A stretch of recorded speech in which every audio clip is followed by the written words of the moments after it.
Okay. Just some additional comments. So Bayshore doesn't discriminate. I think one of the things in Jeremy's response to us is he was asking to be part of Bayshore. I just want to be clear that anybody who buys property in Bayshore becomes a Bayshore member. Okay? We can't deny somebody from purchasing property. Right? So you guys can choose to do whatever you want, if you move forward or not. Yeah, we cannot hear you. You've got to go slower and into the mic. Sorry, I will try. Is that better in the back? Yeah. Okay. Get your dad voice going. So Bayshore does not discriminate. Anybody who buys property in Bayshore becomes a member of Bayshore. Right? Every one of us, when we bought our homes, weren't interviewed by Bayshore or anything like that. Right? You're allowed to purchase your house and become a member of Bayshore. Bayshore can limit or restrict the use of properties. I mean, we see that all the time, whether it's you can't park an RV in your house, you can't let your dog run loose, you can't paint your house hot pink, you know, whatever it is, we have those restrictions. Okay? So, same applies to commercial use. I think the unique thing with this is most of our commercial properties have been here for some time. I mean, the Alsi Resort was built in 1969. It's been a hotel since 1969, so we really haven't had to have these kind of conversations. But Seal Rock Fire, Baymart, Pioneer Telephone, all of those are examples of commercial properties that are here in Bayshore. The other thing I want to point out is we are only discussing Sunshine Behavioral Health proposed new use and if it's applicable under our CNRs today. Okay? I know there's been some comments, I'd rather see it used as this or that. Okay, that's not our conversation because nobody's proposing that use. Okay? I know there's also concerns about whether the city of Walport and or Lincoln County has infrastructure to support that. That's not a CNR question, right? So it may play into some of our discussion, and I think it might be good to educate Sunshine Behavioral Health on some of the challenges we have out here on the coast. But it's not a CNR issue, so we can't really delve into that. And always, in your comments, please be respectful of other members, and that includes the current member owner of the Alsi Hotel. They are still a member. Should treat them with respect like everybody else. I don't want to walk through this whole slide, but just a quick background how we got to where we're at today. So last Monday, I got a call from Paul, who's the listing agent for the Alsi Hotel. Asked me he said he had an interested buyer, interested in purchasing the Alsi Hotel, wanted to use it as a high-end rehab facility. That kind of started this whole discussion with us. I pointed him to the CNRs. He said he'd get back to me with a response. At the same time, I gave Roger a heads up since he's our planning committee liaison. Since it's really a planning committee decision, I wanted to give them a heads up before their meeting the next day. At that meeting, Roger and the rest of the planning committee basically said this is a very unique situation. We don't feel comfortable getting into it, and so we referred it back to the board, and we were fine with that. Wednesday, we got a response from Jeremy, which I forwarded to the membership. We basically, at that point in time, the board said we need to get together, have a discussion to talk about this, and this is our first opportunity to get together to talk about that. So we set up the special board meeting, reached out to Jeremy. They're more than willing to come out and talk to us, which is great. And then when Kathy got in Thursday morning, we sent out the notice to members. So this has all happened in the last week or so. Just letting you guys know kind of the time frame on that. There's been some discussion about hotel annexation by Walport and how does that apply. So from what I've gathered is around 2015, a prior hotel owner, not the current hotel owner, asked to be annexed into the city of Walport, and the city agreed. There's 11 tax parcels that make up the current hotel property, and those are all now within Walport city limits. The rest of Bayshore, all of our homes, right, we're all in unincorporated Lincoln County. It's only those 11 lots that were annexed. But regardless of them being within the city, county, or city limits, they're still part of Bayshore, so the CNR still applies. I don't want to walk through this either. Dan Cutter made a comment when we put out our meeting notice. Like I mentioned, I did call Dan when we got the letter from Jeremy. I think everything Dan told me on the phone corresponded with what he put out on social media as kind of a City of Walport statement, and corresponds with what Jeremy had in their letter. Basically, I think you guys approached Dan to check on zoning. He confirmed that that would be an allowed use per current city zoning. Okay. And what he said to me, and also to Jeremy, and our legal counsel has agreed with, is HOA rules do supersede the city rules with this property use, specifically commercial business use. I think Dan told them the real conversation that's happened with us, and that's probably why you guys reached out. Little slower, please, sir. And louder. Okay, sorry. And who was the last name of the gentleman you keep referring to, please? It'd be Jeremy Jeremy? here. He's from Sunshine Behavioral Health. He's going to give the presentation. Thank you. Sorry. Sorry about that. We'll work on the audio. Okay, last slide, and then we're going to hand it over to Sunshine. These are our guidelines for determination. These are the rules that govern commercial use in Bayshore. Okay? I'm not going to walk through all of these, and we'll probably come back to this after your presentation so we can talk to some of these points. But these are the points that the board would consider is whether this is an acceptable commercial use or not. All right. I will say, I think we pointed you guys, or we pointed the listing agent to an earlier version of the CNRs. The same information is what he provided, so that's fine. Obviously, Sunshine Behavioral Health, they just starting to look at purchasing the property. They haven't submitted an offer yet. So just like anybody else, they're kicking the tires. They're trying to find out what they can and can't do.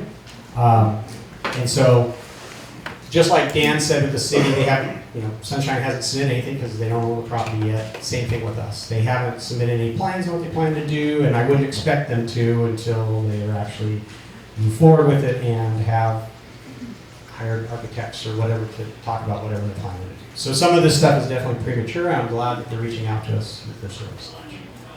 All right. That's all I've got for right now, so I'm going to hand it over to Sunshine and switch presentations at the same time.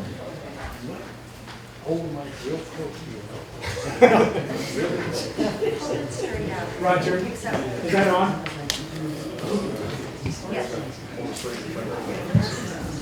Good evening. Can you hear me? No. You got to put it right here.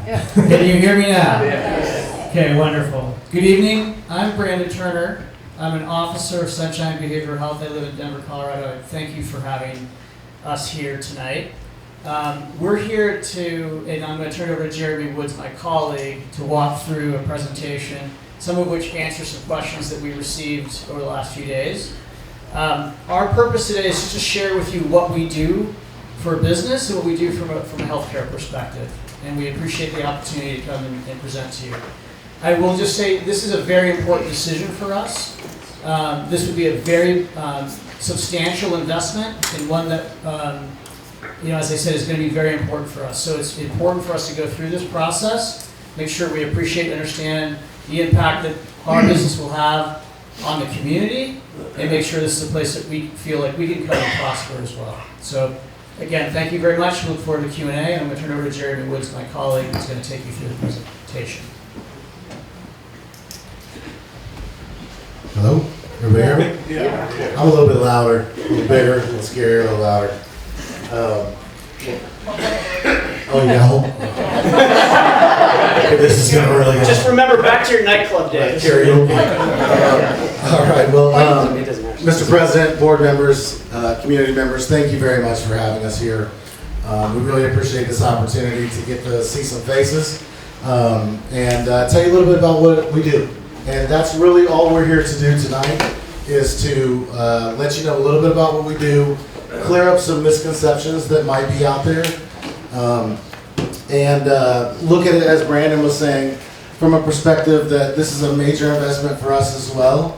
And we want to make sure that not only we're a good fit for you, but you're a good fit for us. So again, thank you for your time this evening. We'll go ahead and get started. So So the topics that we're going to cover tonight, most of them were recommended by either Mike or that he thought would be useful, or there were some topics that I had the privilege of reading or being emailed by some of the members. You guys were wonderful. Thank you for those questions. They were very, very good, actually. And then some of the comments that I read on social media, I wanted to make sure that I addressed some of them because some of them were just, well, to be frank, they were wrong. So we want to make sure that we're giving you guys all of the facts today. So our goal is to provide the highest quality substance abuse treatment that we can, that's out there available. Sunshine Behavioral Health is not your typical substance abuse treatment center. I know some of you have worked in centers before that have contacted me. Some are maybe familiar with some of the national chains like Gateway or those type of places. They're more of a lockdown kind of facility. We operate a different style. Our facility is a closed facility, and we're going to get into this as well, but I'm getting ahead of myself. Sorry about that. So you got to keep me in check there, Brandon. He's not doing his job. He's my boss. I should mention that too. I'm not going to read the slide, but we did want to put this in there, and it is available for you guys. So about us, we are a private, for-profit healthcare company headquartered in Denver, Colorado. We are not headquartered in Illinois. We are not headquartered in Michigan. We are in Denver, Colorado. We originated in San Juan Capistrano, California, Orange County, California, where we have several properties. And just in the last year, moved over to the Denver area. We established in 2014. That's where we opened in Orange County. We have 13 houses there. We have 5 programs serving over 3,600 clients a year with substance abuse disorders. So, following California, we have several houses there. We're also members of homeowners associations in those locations. We wanted to do something a little different. And I should mention, I totally forgot to really introduce myself. That's how not nervous at all I am. So yeah, my name is Jeremy Woods, and let me back up a little bit. I'm the Director of Development for Sunshine Behavioral Health. Before I took this role, I've been in it for about 2 months now. Prior to this, I was the Executive Director of Lincoln Recovery, the facility in Illinois. I started it from scratch, bare bones, and we grew it into one of the most successful treatment centers in the company. But I was looking for a little bit more of a challenge. My background is actually in science. I'm not a public speaker. I actually have my bachelor's degree in biology and chemistry. I attended medical school at Southern Illinois University School of Medicine, and in 2019 I earned my MBA from Millikan University. So I've been with the company for 2 years now, a little around 2 years. So that kind of helps explain why I'm talking about more future things. So in 2016, the company decided to go a little different route, to try a campus style. That's what we call the hotel type of facility. So what we did was we purchased a hotel that was in need of repair and was in bad shape. It was in Bastrop, Texas, which is just outside of Austin. So we took that property and started it. Then in 2019, we moved to Colorado. We're in Monument, Colorado, which is just outside of Colorado Springs. And then in 2021 is when we opened Lincoln Recovery. Excuse me, pardon me. Almost all of our clients are privately insured. So when I say privately insured, when I say almost, we only accept third-party insurance or private pay, cash pay. We do not accept Medicare or Medicaid. So we are a private facility. So I want to show you guys some pictures. I know they say they're worth 1,000 words, right? And at the rate I'm going, it's probably a good thing. This was our first property. This is Chapters Capistrano. This is the house we own in San Clemente? Yes. Yeah, okay, thank you. I'm not good with my California. I'm an Illinois guy. And so some of the pictures, there's the home, there's what the bedrooms look like. the living spaces, bedroom spaces, dining spaces. Next slide. Our second property is Monarch Shores, so it's a little confusing. They're still all homes, but Chapters has 2 homes, and then the rest of them belong to Monarch Shores. Next slide. This is Willow Springs. This is the, excuse me.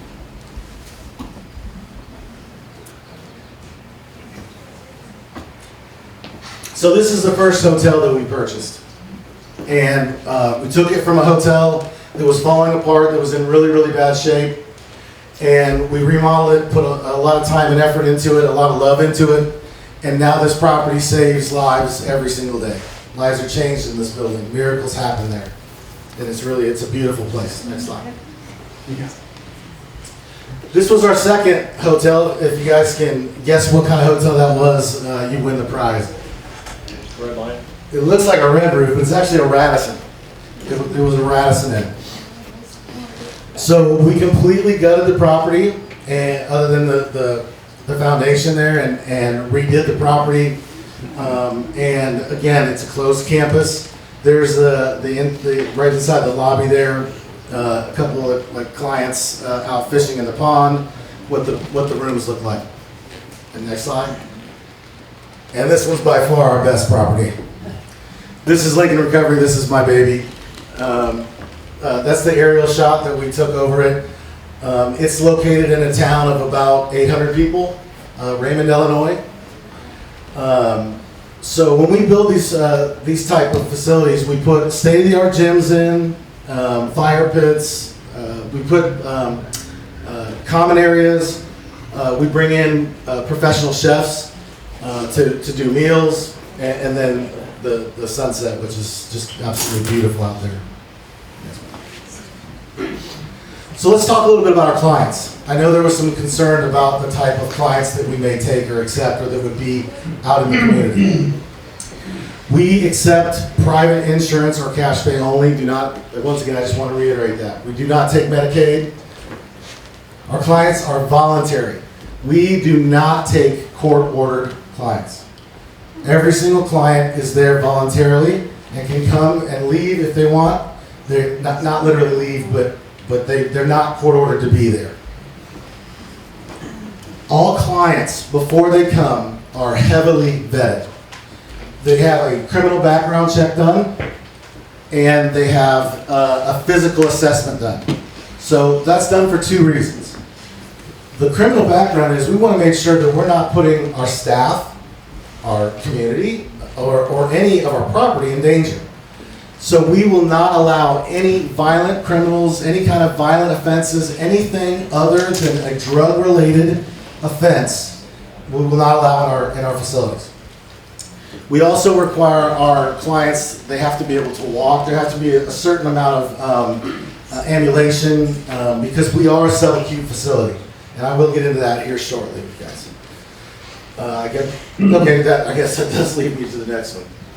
Our clients are subacute. So what does subacute mean?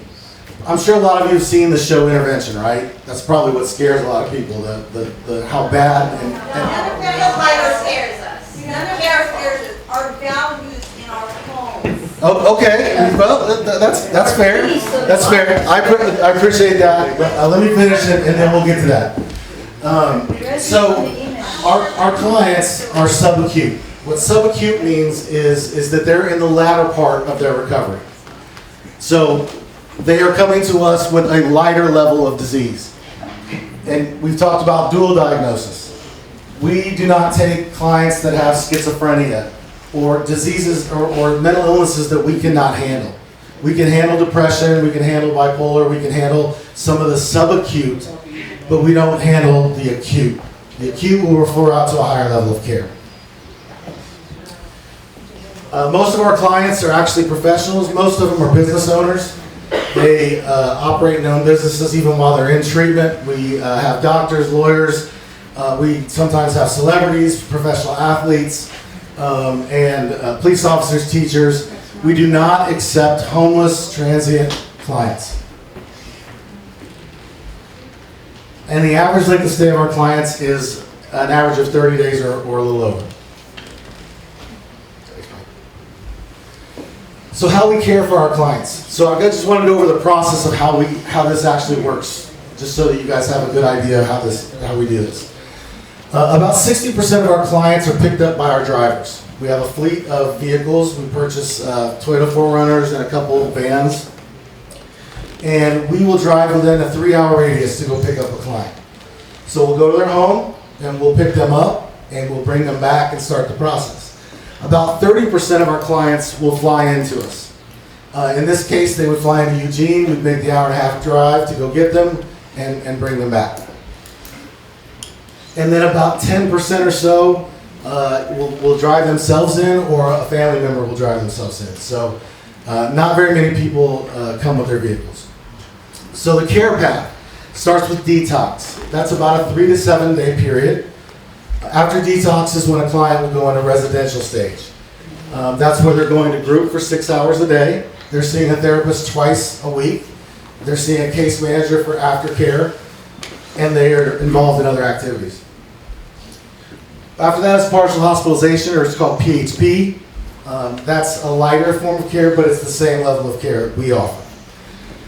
We use a combination of cognitive behavioral therapy. We use group sessions, private sessions, medications if needed. We do not allow methadone. We are not a methadone clinic. We don't treat, we do not allow it in our building. We do not prescribe it. In fact, if a client is on it, even if they're successfully on it, we will not let them come to our program. We do not allow methadone. Aftercare it begins at day one. For those of you that are in this, that have been in this business before, you understand that the best chance of success is starting with that aftercare plan. What's after this? Not just what are you doing here, but what's after this? We do allow cell phones and laptops so our clients can continue to work and stay in touch with family. This has been what really has set us apart. The ability to stay involved with your family as you go through treatment is, it's just an incredible thing to see. I've seen it as an executive director for 2 years. I can't imagine going through that difficult process and not having my family that I could call at the end of the day and tell them what a great day I had or what a tough day it was. Keep going. So that's what makes us different. We operate a closed campus. Clients do get visitations from family, but that's only on Sundays. So Sundays, clients are allowed to have families come for visitation. We also offer our clients outings on Sundays. So some that don't have family, we actually will take them in the van and we'll actually chauffeur or supervise them to go out and check out the community. So we'll go golfing. I know that there's a golf course close, it looks really nice. So we take our clients golfing every Thursday, the ones that want to go. And there's about 10 to 12 that like to go. We'll go, for example, in Illinois, we will go like to the St. Louis Zoo or the museum, or around here, I think there's a lot of wonderful things to do. I can't believe how beautiful this is, just the view alone that you have. So I think that would be amazing here. State parks, etc. And then after the clients complete their care, they return the same way that they came. So if we pick them up, we take them back, they flew in, and so on.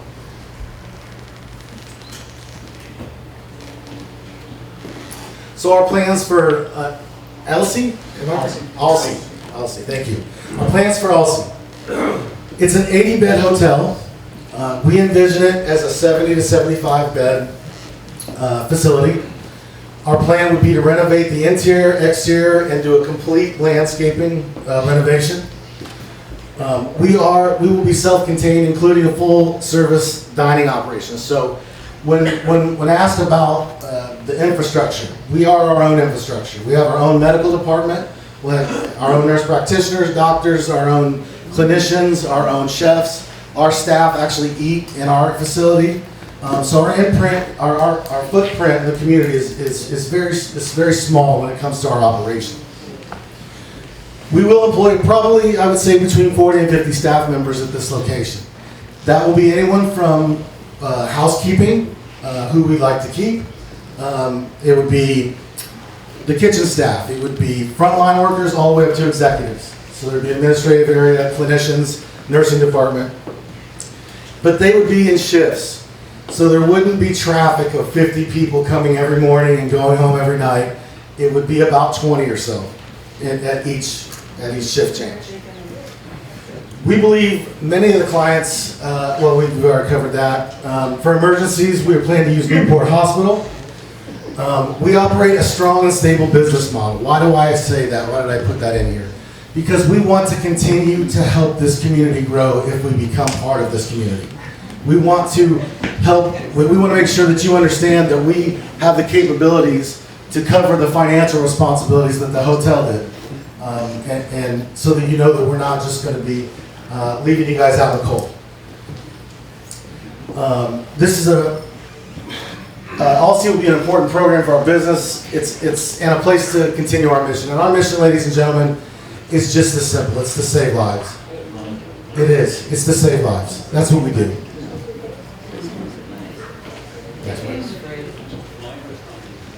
So some clarifications. These came mainly from the comments that I saw on Facebook, but hopefully I'll have most of these concerns are in here. As I mentioned, we're headquartered in Denver, Colorado. Our majority owner is our CEO. His name is Chad Dougherty. I never say that right. We've been in operation for over 9 years in 4 states with 3 hotel-based centers, so not just houses. We do not abandon facilities. I know there's some concern that we would buy it and hey, if it doesn't work, we would just leave it and let it go. No. We own every facility that we've ever bought, and our model is strong. This would be a substantial investment for us. Our clients are not transients or violent criminals. They would not be found walking around this community in the evening or during the day without an escort. We keep a closed campus. They're not allowed to leave the property. Our clients are middle to upper class citizens that suffer from a disease that's no different than any other pathological condition. The Alsi is an ideal location for us. We self-contain. We have our own medical department. Bayshore's small, peaceful, quiet, beautiful shores is an incredible place for healing. It truly is. Beautiful, beautiful place. None of our clients are court-ordered. They are all here voluntarily. As a member of the HOA, we would care for the value, upkeep, reputation, and overall success of the Bayshore area. Traffic will be largely unchanged. We have a small fleet, as I mentioned, of SUVs, passenger vans that we use for transportation, and approximately 20 for shift. So traffic will not be a massive influx like it would be if, say, a new hotel chain took over and you had 80 guests coming in a day. And our clients are residential, so they stay there. Next slide. So what are some benefits to Bayshore? We will have a very positive economic impact to your community. We'll create jobs from front line to executive level. We'll use your local tourism industry for weekly client outings. We insist our staff give back and stay involved in the community. That's very important for us. We will invest and continue to maintain a beautiful building. We will provide an opportunity to help those in the local area with substance abuse issues. That was brought to me by a member, I don't want to call out by name, but a question that was asked, if we would potentially offer a bed to the members of this community, if those in need. A bed. What, sorry? A bed. Yes, a bed, yes. One. A scholarship. So we will scholarship, we actually love that idea. We do offer scholarships typically to our family members and their children, etc. But we would like to offer a scholarship, always have a scholarship open to the area of Bayshore. And as far as security, we will have additional security to be an extensive HD camera system and security guard. We will have a security guard. We will put together a camera system like no other because we have to be able to see the clients at all times. Anywhere they go, we will have video surveillance of it. So in summary, Sunshine Behavioral Health is a private, for-profit company that operates 5 substance abuse programs in 4 states. Our goal is to expand. We do not accept Medicare or Medicaid. We accept third-party insurance and cash pay. Our clients are heavily vetted by admissions prior to being approved to come into our facilities. We're a subacute program. High-level addiction and mental health are referred to high levels of care. We are very, very selective on the placement of our facilities.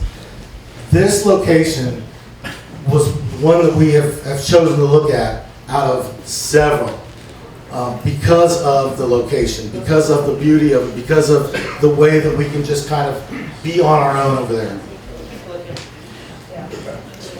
We are different than other treatment facilities. We treat our clients like adults. Our staff do what they do because they love what they do. We are in the business of saving lives. That is what we do. It's just that simple. Okay. All right, so that's what I put together for you guys. I appreciate you guys letting me finish and get to that. Right now, I'm going to open it up to the board for questions, and then we'll take some of your questions, and that'll be it. So thank you very much for your time.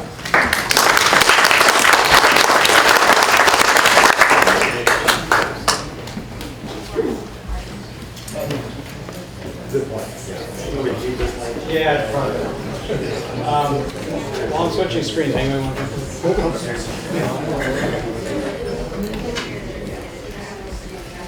All right, I appreciate letting the board talk to Sunshine Behavioral Health and asking questions. And sorry, is this better? Yeah. All right. Yeah, I might have to stay with you. All right. This is important. Sorry. Ken Apple, Vice President. I'm in Division 1. So first, just a comment. I'm not sure people always realize this. So Bayshore has 1,017 lots, roughly. And so it's interesting because I've lived here for more than 3 years now. And people don't say, I live in the southeast section of Bayshore, the northwest section of Bayshore. They say they live in Bayshore. Right. So that just lets you know that what happens in one area affects everybody because it is Bayshore. That's not a pro or con. I think sometimes people don't always understand. Oh, I couldn't agree more. Yeah. So you're going to probably hear from the board a number of topics that our members sent in to us.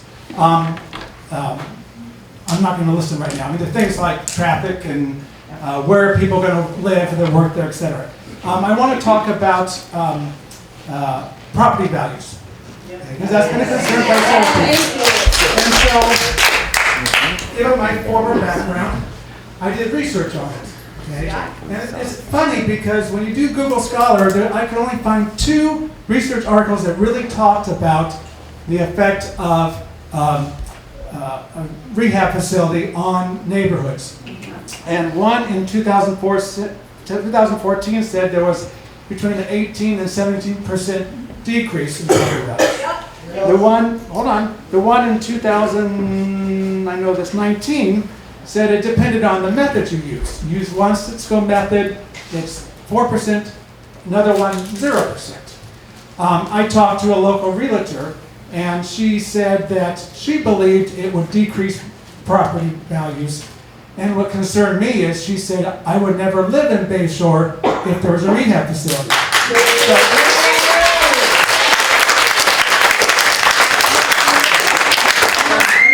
Talking pros, I'm not trying to sway anything. I just want to know, I didn't realize that some of your other facilities were in HOAs. So I'm going to ask 2 questions, that one I had planned on. Your thoughts about property values and whether Bayshore would have an opportunity to talk to other HOAs that have adopted facilities like this. Thank you for the questions and the comment. And it was Ken, right? Yes. Okay, Ken. I know what study I think you're referring to, the 2019 study. Yeah. I had seen some of the studies or the articles that people were concerned about home values, and I too, with my background in science and medicine, I look for non-biased studies. And so I came across the study from 2019. It's conducted by the National Bureau of Economic Research, and it's entitled Substance Use Disorder Treatment Centers and Property Values. And as Ken said, it has 2 different scenarios. It said that there could be a potential of a 3 to 4% decrease, or actually, I think it was 3% potential decrease. However, when they, this was actually done in Seattle, Washington.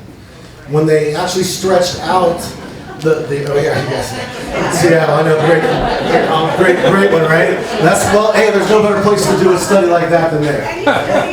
But their finding is that actually when they incorporated for this thing that I didn't even quite understand called SUD, it showed 0 decrease in property value. In fact, it showed an increase in property value. It actually did. And I'll be happy to send you guys a link to the article and the information that I'm quoting, or not quoting, but talking about. It's in the discussion. Feel free to read it. In fact, Ken has it. He can send it out to everybody. The last paragraph of the discussion. There's no price on fees. Next question. Okay. Sharon, so Ken, you also asked, could you speak to HOAs? Oh, sorry. Yes, you can. Or city councils that we work with where we have operations, for sure.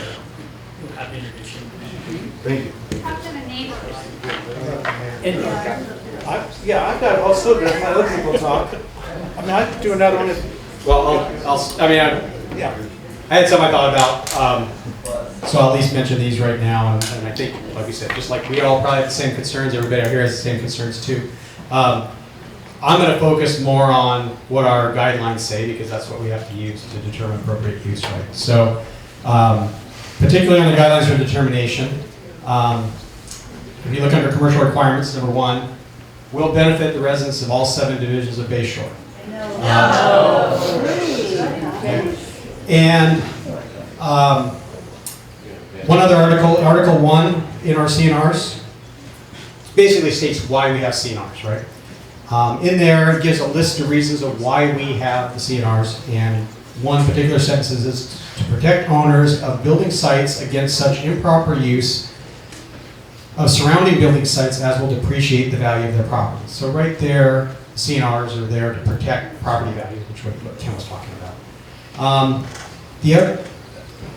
More specifically, the current hotel we use supports our community. Okay, we have obviously a hotel, so when any of us have guests that stay here, if we don't have enough room in our homes, that's a place they can stay.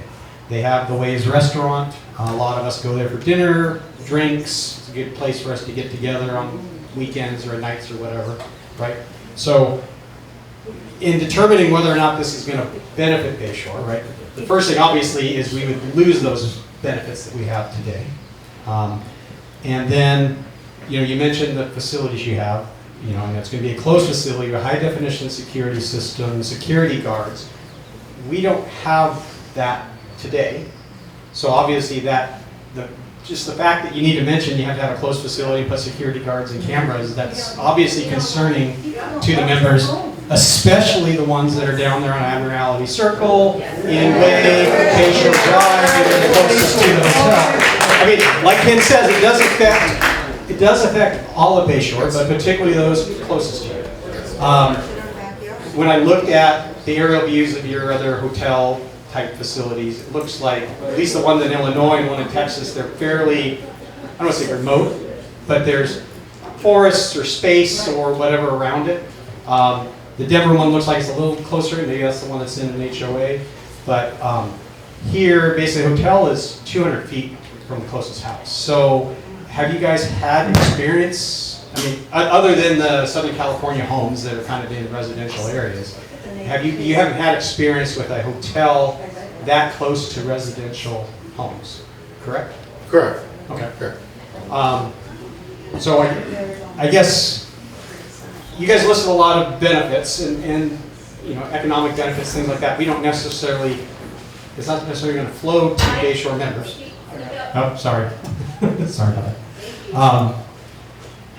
Unfortunately, you're annexed into the city of Walport. City of Walport gets all the Alsi transient tax dollars. That doesn't go to Lincoln County residents directly. So that, and I think that's a different discussion for Walport, right? Because whatever financing or taxes that they get from you, you guys need to deal with that. But I guess I'm trying to see, specifically how this would benefit the members of Bayshore, specifically, and how what you guys are proposing here, how this differs from your other facilities and what you're going to do to mitigate that. Okay. I have a lot of questions in there. Sorry, I had a lot of rambling And thoughts. then it went down to 2. Did you want me to address the security guard one first? Did you? I don't think a security guard is necessarily by itself, but it's the fact that you have to have a closed facility, which is right next to a community park. You have security cameras. You have a security guard. We don't need that with a hotel today. So obviously that creates would create new challenges if you did that. Well, from what I understand, that there's, I read a comment, now I'm just saying the comment I read, that there's drug deals that go on in the bushes behind the hotel currently? Okay. My other comment is, I mentioned to everyone the benefits that we would bring to this community. Not just the money that would pay the taxes to the city of Walport, but specifically what we would provide to this community. As far as beautification, as far as helping take care of your roads, as far as all of it. Everyone, please calm down. The board's going to try and ask some questions. If we don't get to your question, we'll give you a chance to comment at the end, okay? Please be respectful. I think what might help to answer would be the antithesis. What if we weren't to come? The current owner, I don't believe is going to be there much longer. So I believe what you're going to have is an empty hotel room, an open hotel room. And we have actually taken over 2 empty hotels in our time, and they were full of transients, people doing drugs that came from other communities because they found an open place that nobody was watching them doing drugs. So that's one of the things that we do. We'll make sure that didn't happen. And as far as the property value portion of it, Mike, I really can't speak to that because I'm not an expert.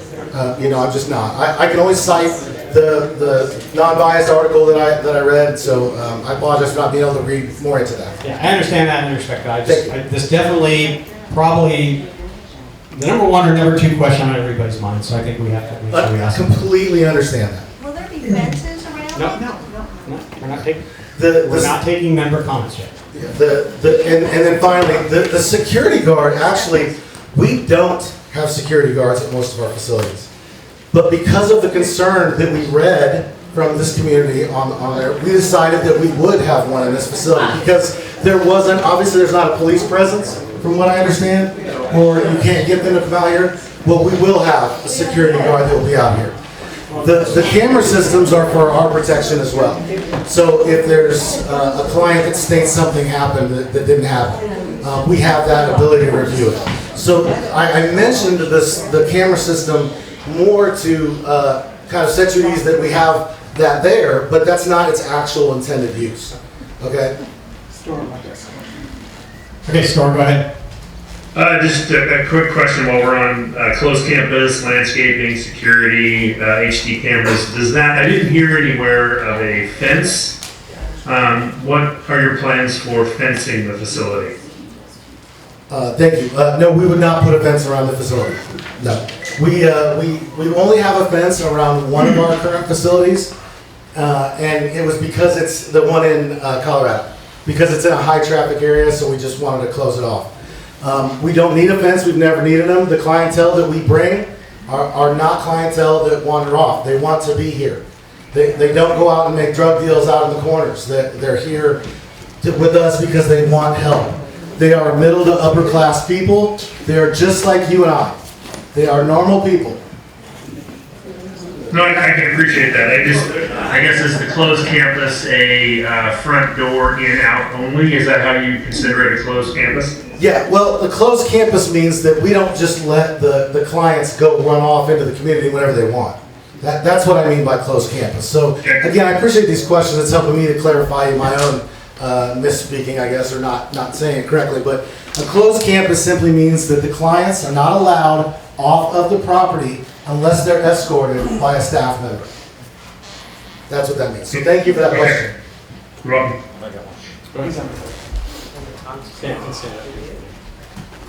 Hi, my name is Roger Smith. I'm Division 3. So I got a couple questions. And as you can see, a lot of people down here are retired. We don't need jobs. We've done our jobs. We're done. But you talk about bringing in interns from University of Oregon and Oregon State and this and that. Where are they going to live? Yeah. We have a very bad shortage down here of housing. We have short-term rentals, which is about 10% of the community. Every day I see on Facebook somebody looking for a place to live. They can't because they're getting kicked out of this or this and that. So how are you going to address that? The other thing is, there are other nurses. If you are going to require people to be nurses or coming from the inland, they're looking at an 1.5 to 2 hour drive each way. And that's the short ones. I mean, if you're going up to Portland, it could be 3 hours plus. So, and then the other thing I've been reading a lot is there's a property just to the north of the, I know I'm nervous, sorry guys, just north of the property, which I believe the hotel owns. Are you planning on developing that? Because that is an area where people like to go and hang out, walk the beach. Are you going to allow us to continue to walk in front of the hotel along the bay? That's a lot of questions I've been hearing from the community. Thank you. Thank you, Roger. Thank you, Roger. Okay, so take the first one about bringing in nurses and clinical interns. They will not live here. They will still go to school where they go to school. But finding an internship for those interested in a career in psychiatric nursing or substance abuse treatment, counseling, are very difficult to find. So, like in our Illinois facility, we have people that live in St. Louis that will drive an 1.5 hours to come and work their shift, and then we'll go back to school. And it's what they do, and it happens at a lot of our facilities. I could go to the third question I remember, the one about using the property. At this point in time, Roger, we have no intention of purchasing that property. That would still be open to your use. You'd be able to walk right in front of the hotel. You'd be able to continue doing everything that you normally would do in that area. And then, what was the other one?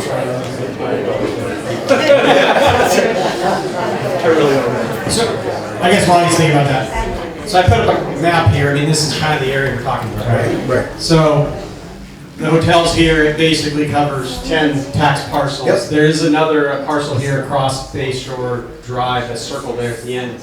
You guys are not purchasing it, or that's not part of the sale? It's not for sale, and it's not part of our purchase plan. Okay. No. Question back here. We're not on to member comments yet. We're going to do board of directors comments and discussion, and then we'll open up to the floor. All right, I'm going to ask another question, because I know this has come out a lot in member comments. Going back to the traffic issue. So I appreciate you talking about how many workers would be coming and going, but it sounds like you're going to need a lot of trucks bringing you your food and all that. And I don't know if you've looked at this, that getting out to 101 is a challenge. So I know a lot of members have concerns that it's going to become more of a challenge, not just going up and down Bayshore Drive, but getting out, because it's not easy to get out there. Right. Have you done a traffic study or anything like that? No, we haven't, no. And that's a great question. I appreciate you asking that, Ken. The traffic truck situation, right? Yes, we do require food to be brought to our facility. Our food deliveries typically come at 3 or 4 in the morning. And they're brought in, they're back in. They back in, they quietly unload the food, and then they leave. We have, I think the groans you're hearing is because this is a residential neighborhood, so you got trucks driving through residential neighborhood. It's about once a week. Once every 4 days or so, we have a truck. Okay. Yeah. That's right. Yeah.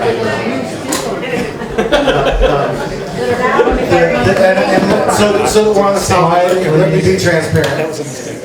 We have a pharmacy that delivers one time a day, and that's in the evening. It's just a regular vehicle.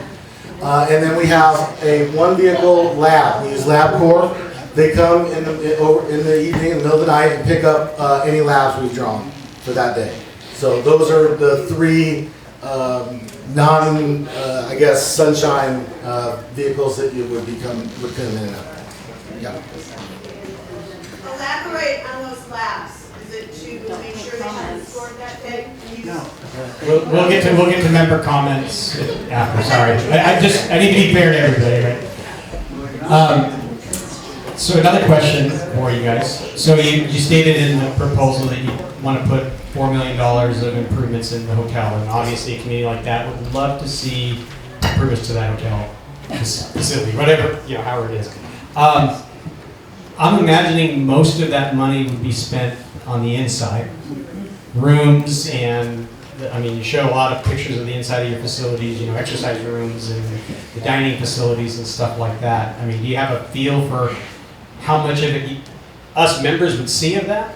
Absolutely. I'm really glad you asked that, actually.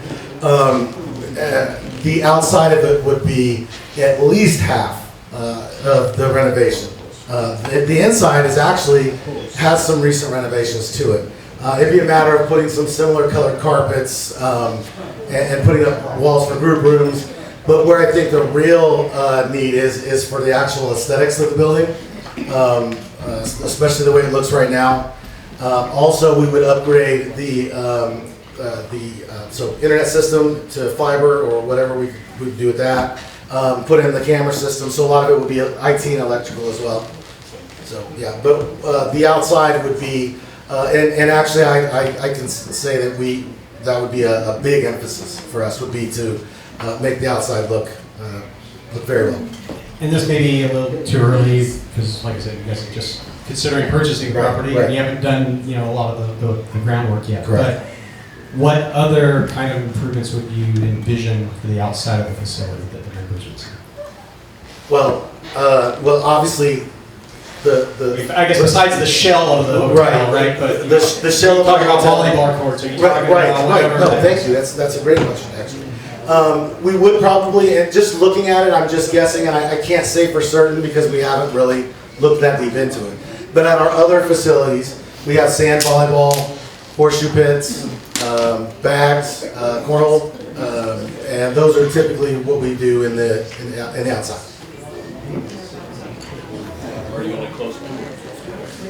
The pool there? Roger, there were 8 that gave 1 to 2 stars. And it did look like the 1 or 2 star ones weren't all necessarily disgruntled former employees, some were current employees. And so members wanted to know about that, because you talked about bringing professional staff and all that. Reading 21 reviews is not a lot out of all the people you hire, but several of them said they'd had to leave because of the administration, which ties back to the concerns about staffing and things like that. So do you have any comments on that? Well, obviously I can't comment on comments that I haven't read or reviewed.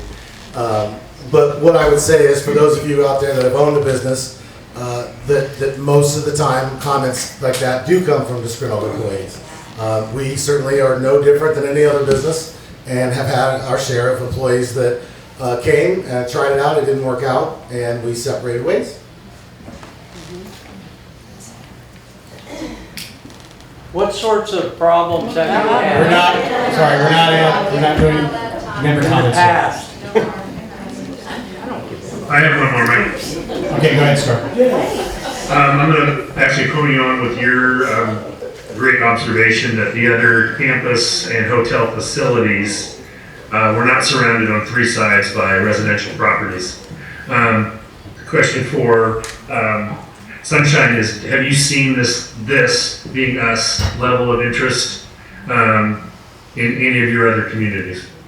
Yeah, actually, we have had similar situations to this, where we went in and spoke with the community, and typically there's been some that are opposed and some that were for.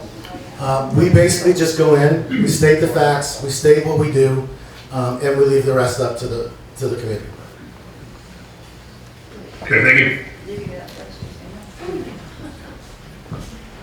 Do you, obviously you guys are buying a facility, you have at least a high level concept of what you think the timeline would be.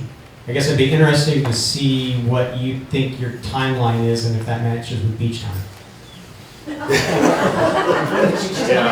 Well, things move at a different pace out here. And you guys aren't on this area, so you probably don't realize that. I guess I'm wondering what you guys think. You know, if you were to purchase it, when would you close? When would you begin reservations? When would you start bringing clients in?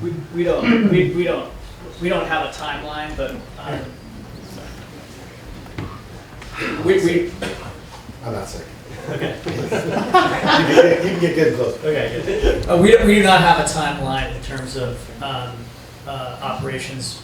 You know, we remodel these facilities, invest in these facilities to be here for a long time, and we need to make sure that we start right. So I think Lincoln took 8 months, 9 months. 8 months before we were really operational, and then another probably 12 or 13 months. I mean, so it's usually a year, but double it. Yeah, it could be double that. So we understand resort. Yep. And obviously you guys haven't put in a purchase yet, so you haven't started talking about this, but kind of along the same time frames that affect your timeline is getting contractors to actually do the work out here, especially something of that scale. I mean, I think most of us have problems finding somebody who's going to change a sink, right? And you're talking about something a little bit more involved than that. Yeah. It's great information, both the housing concerns. I live an hour and a half away from Vail and Beaver Creek, and you can't find housing for your staff, so that makes a lot of sense. And this is part of our due diligence too, is understanding the dynamics and the realities of living and operating in an area like this. So I appreciate that. I'm Carolyn Gardner. I'm the corporate secretary and from Division 5, and I wondered if you had more questions for us. I mean, we could give you help you do your due diligence. Yeah. I think a lot of the concerns were really concerns addressed to you about, have you really thought of this and this and this? So. Yeah, so maybe talk a little bit about our process, and I very much appreciate the offer. And I think if it comes to pass that we take the next step, we are going to ask a lot of questions, and this is the beginning of relationships that allows us to say, how long does it take to find a contractor? Who are the contractors that you use? Right? Right. So, but for our process, as Jeremy said, we dearly want to operate in the northwest part of the country. It's very attractive for us. It's a beautiful place to bring clients to recover. And so for long-term investment perspective, we want to be in the Northwest, and we think this is a great area to be in. So we began looking. We've been looking frankly, Chad's been looking for 10 years. And so when we found this location, frankly, on the desktop audit, we said, wow, this is a beautiful location. Jeremy came out here 2-3 weeks ago and called and said, this is a beautiful location. This is a property that needs to be loved and would be a great place to be for us. I don't know if I put it that nice. And so we said, okay, before we actually engage Paul and his client on next steps, we really need to understand, is this a place where we want to operate? And so we began asking questions, and we asked Dan of the city, and Dan referred us to you guys, and so that's why we're here. So we have a lot more work to do before we make a decision. This is like really early stages for us. Are you wearing No, Rebecca. We saw the signs, the tsunami signs. I had a question from your presentation. Towards the end, you said the staff would be giving back to the community. What would that look like? Yeah, absolutely. So what we actually, and we promote, and actually we've incorporated it from our HR department, that our staff members get involved with the communities directly. So we would work with you, the board, and see what kind of things that we could do to be involved and help the volunteer. So in some of the areas we're at, we'll go to like a food line or bread line, and we'll help out there. So Beautification. So basically anything that we can do to be good neighbors, to help?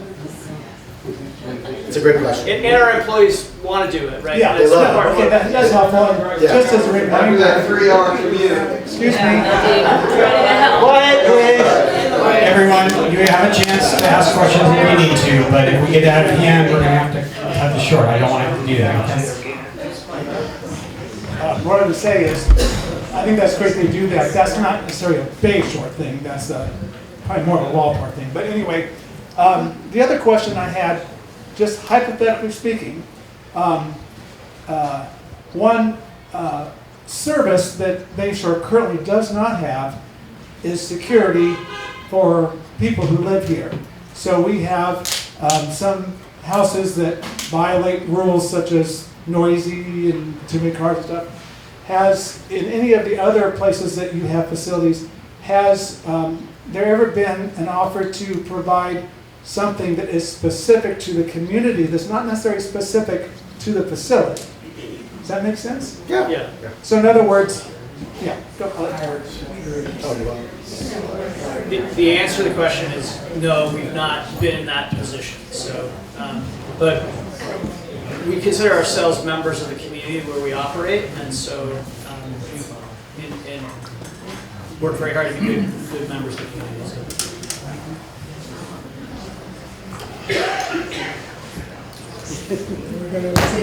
Are you guys planning on using the beaches at all? Yes. Thank you. Are there any other comments from the board? I guess one thing I would kind of like to discuss with the board before we turn it over to member questions and comments is, like we said, this is the first chance we've had to kind of talk about this. We kind of were like, oh, how do we deal with this? And like I kind of pointed out, the hotel was built in 1969. It has been a hotel for all these years. Baymart's been there for a long time. Silrock Fire, Pioneer, all of our commercial establishments have been here for some time.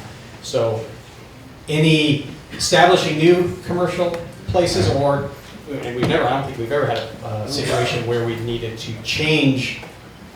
You know, Baymart wasn't a gas station before, so I don't know, but you know, we're kind of working through kind of what the process or procedure would be. I know. I guess I'll go back to the guidelines for determination. I kind of mentioned this earlier. I don't think we can. If we wanted to move forward, I don't think this is something we could answer today, because obviously that information required for determination, none of that's been prepared. I should say that. Do we Not get a vote? sufficient Do we get a information to vote decide. on this? Does anyone get a vote, or is this just a done deal?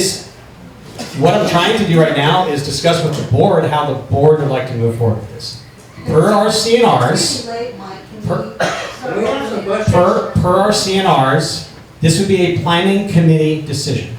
Okay? The planning committee has deferred it to the board, okay? Because we haven't had to deal with this in decades. So then this board hasn't had to deal with it in decades. So that's why we're having that discussion. 3, 4? So I don't know, do any of the board members have thoughts or inputs on how we want to move forward with this? We would like to vote. Yeah, don't you think this is important enough for the members to vote on? You don't want 3 or 4? Our CNRs do not provide for members to vote on uses of houses or properties. It's not a member decision. We're the ones that bought property here. We own it. You don't even live here, Mike. It's a business. Okay. We need to keep these comments. We'll open it up on the floor here in a second. Then open it up. Open it. You're sitting up there like 7 dummies. As I mentioned at the beginning, we need to keep this discussion respectful. If this is not going to be respectful, the board has the right to end this discussion here and now. I do not want to do that. Okay? Okay, just a second. Okay, Stuart, do you have input on how you'd like to handle this? Well, I just wanted to say that to be fair to everybody that is Zooming, when we do get to member comments, we need to use the microphone so everybody can participate. It's not fair to just be yelling from the back. So as far as moving forward, I guess I'm ready to talk about some stuff. I think I have some questions that maybe need to be sent to legal or have a legal interpretation. So I don't know whether we want to talk about an executive session later on or something like that. If we have legal discussion, now we have to go into executive session. Yeah, I don't anticipate we're going to make a decision tonight, but I'm open to some discussion tonight.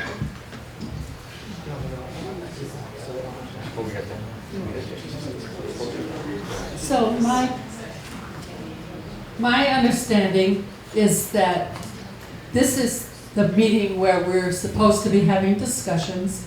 We're supposed to be listening to the members and getting a feel of how the members feel, all of them, even the ones that aren't here.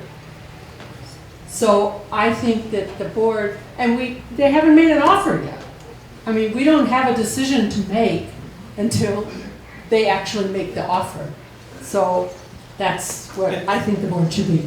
I completely agree. We cannot make we cannot make a decision in the affirmative because we don't have any of the information that's been submitted.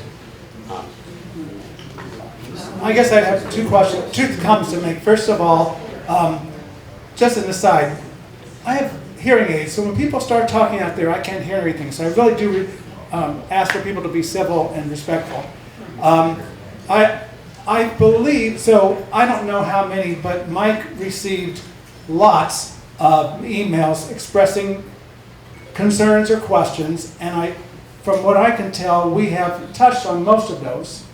I don't know whether there are any questions that have not been touched on. And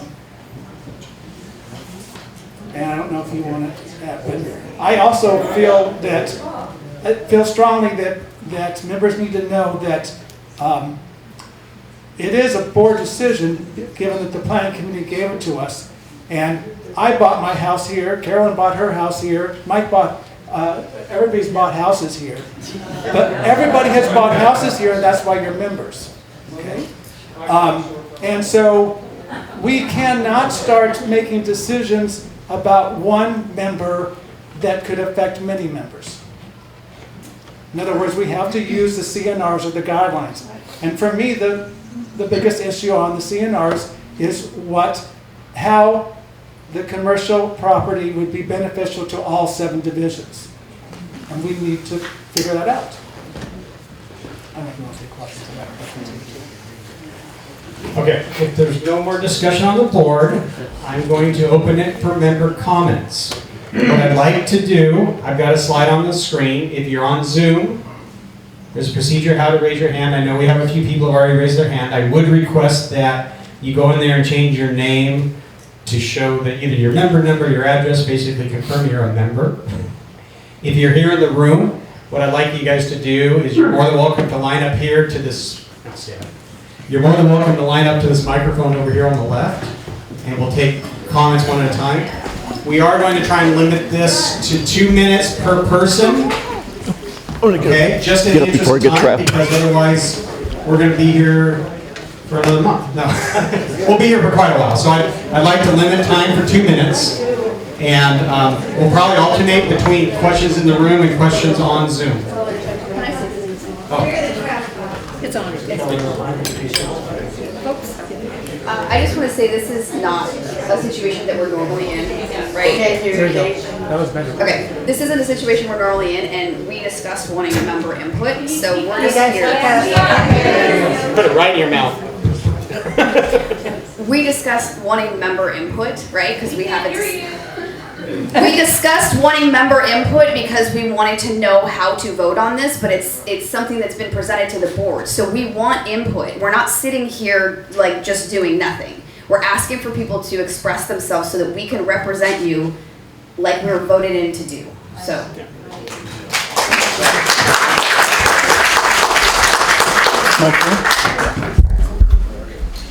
Am I speaking loudly enough? Yes. I have a question because there has been concern expressed about having a security officer. I don't want to make assumptions without understanding what that function is. First of all, I'm assuming it would be 24-hour security, that you'd have somebody there. Is that a uniformed person? Let me give the whole question at once. Is it an armed security person? And could you describe the function of that security officer? Is it to make sure the clients stay within the confines of the building? Or is it primarily to make sure people don't wander in from the outside thinking it's a hotel or a place they can visit? Just describe what that security position is like, so I'm not making assumptions on it.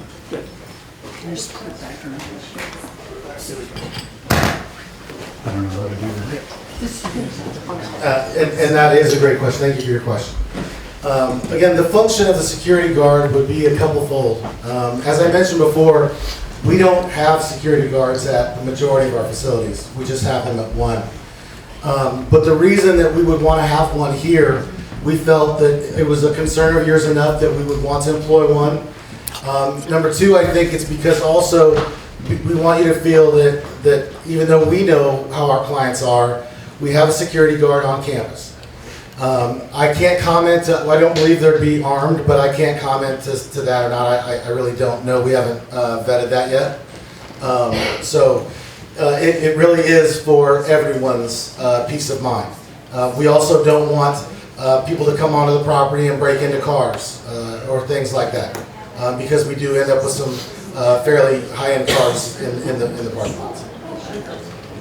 So thank you for your question. Wait. Where's the term? Can you? So we're going to go down the line of first hand up on Zoom, and I'm going to send a request for you to unmute. You must unmute yourself in order for us to hear you. So Cameron, you're going to be first. There you go. Testing, can you hear us? You're good. Perfect.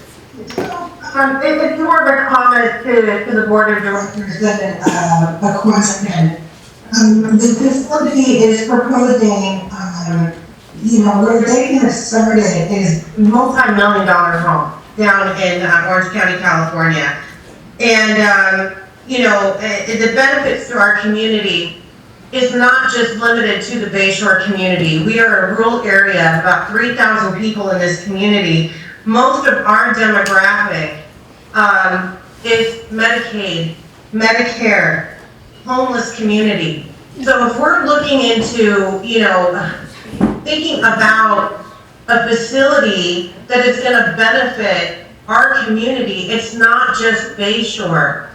It's going to impact our local hospital that only has 25 beds, yet they're proposing a 70 to 75 bed facility. Not to say that they would all need that sort of care, but it is going to impact a system that we have here that's already kind of minimized on not having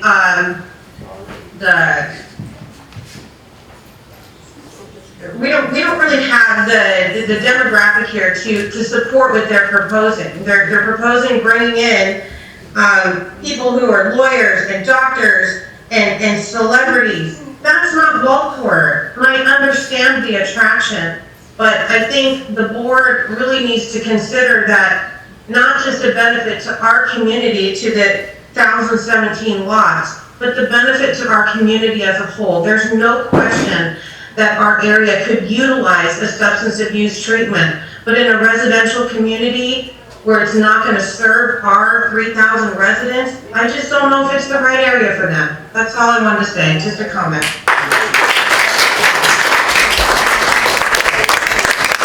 Maybe make sure you take your hand down now, please. Go ahead, Rebecca. I'm going to bring up the tsunami issue again. We have a lot of vacationers down here, and we also have homeowners. There's only 2 roads out of Walport, or out of Bayshore. So you have to have your own cash to be able to survive. It could take up to 3 months before we even see anybody coming to our aid at a 9.7 earthquake is what they're figuring we're past due. So I think you guys need to take that into consideration, because we're all going to be probably up on the hill in big groups trying to survive. And I mean, you guys are adding more people into this community where it's going to be very difficult to get up that hill. We don't know if this hillside's going to collapse, how we're gonna make it. And you guys aren't gonna be there to take care of your clients, because you're gonna try to survive yourself.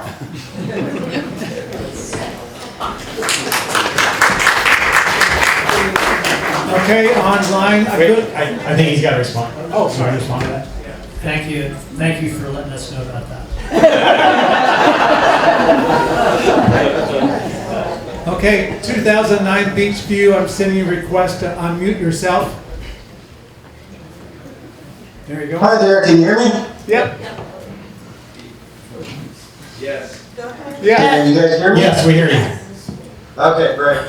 So, my name's Jeremiah. I've been coming to Bayshore for over 20 years. I have family members that live there, and I'm building my dream retirement home in Bayshore right now.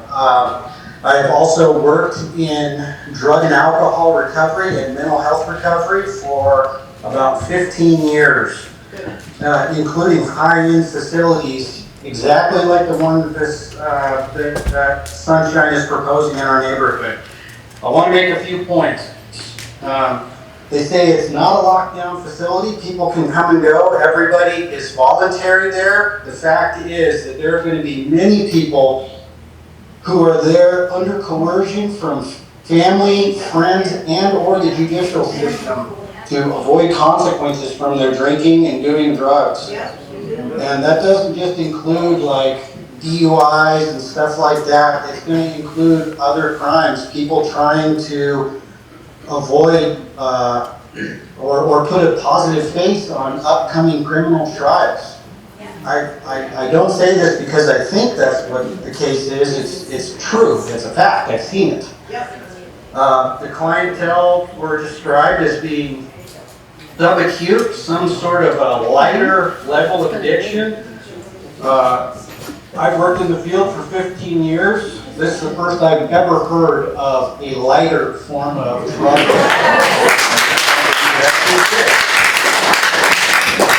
On top of that, the dual diagnosis patients that have mental health issues as well as drug and alcohol addiction, there's going to be plenty of them there. That's just part and parcel with that population. They are going to be prone to be less stable. They are going to be coming off long-term addictions. I'm sorry, but your time is up. Okay, let me just say one more thing really quickly, and I will be quiet and yield the floor. I just want everybody to think about, these people are going to be our neighbors. So is this something that we really want to bring into our neighborhoods? Is this the type of neighbors you would want for your kids and your family?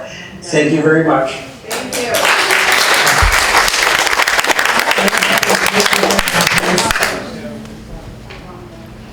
Go ahead. I'm not worried about Brett Favre or Hunter Biden or Charlie Sheen.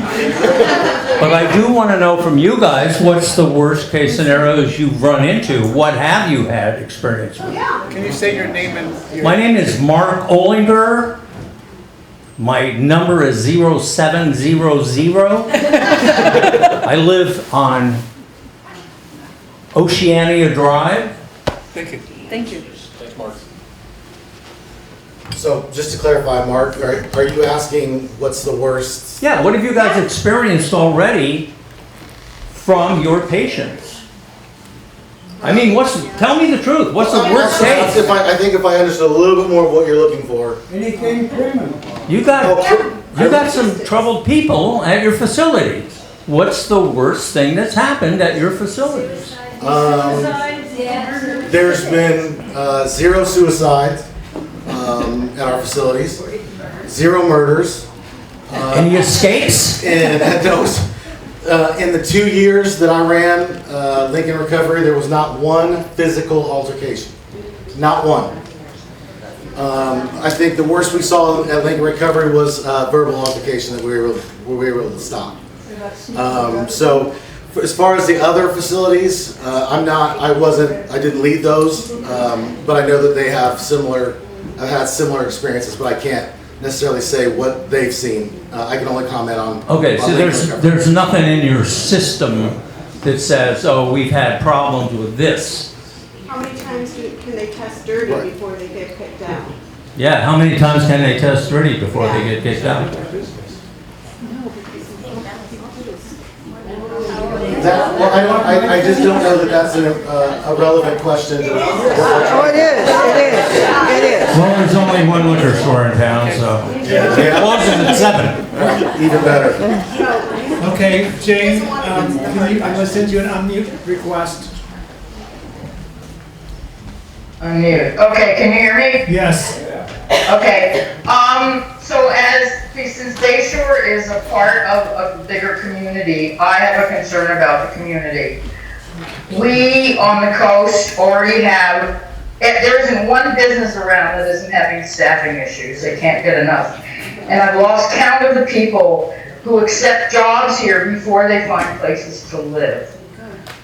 So my question for you is, since you have all these rooms, would you consider supplying housing for some of your employees? Because one of the complaints I read about by former employees is that you were understaffed and they were overworked. If you supplied housing for some of them, maybe they wouldn't quit. We do not currently offer housing to our current staff. Would you consider it? That's a concern. That would be something that we would have to discuss as a company. Because they're not gonna find housing here. And you're gonna be understaffed, just like everybody else, including our clinics, our hospitals. Yep, definitely something that we're looking into at this very moment. We've looked into it prior to coming here, and we'll be looking into it post leaving here. Yes. Okay, Jane, can you take your hand down, please? Okay, I didn't know, I thought you were doing a Zoom. We're kind of switching back and forth. Okay. So say your name and. Okay, my name's Jerry and I live on N Way, which is directly affected by the Alsi. Okay, you guys are in my put the front yard. microphone right in your mouth so people online can hear you. You're right in my front yard, okay, literally. So my concerns are basically economic, okay? We talked about the real estate values, but everything I've heard from the board and from you guys is said is gonna be beneficial to me. I'm not hearing that. We have staff, you're staffing, coming from out of county, out of town. No living space arranged for your staff, which means to be transient staff, okay? They have no impact in this community, no literal, buy-in to what this community is about. I've lived here for 3 years and I appreciate Bayshore and I'm getting ready to retire. I didn't anticipate a drug and rehab in my front yard, okay? I work with at-risk youth. I know what substance abuse is. I know the impact. You're talking about high-end clientele, but the resources here for your clientele, like the previous lady made good points about what resources are actually available.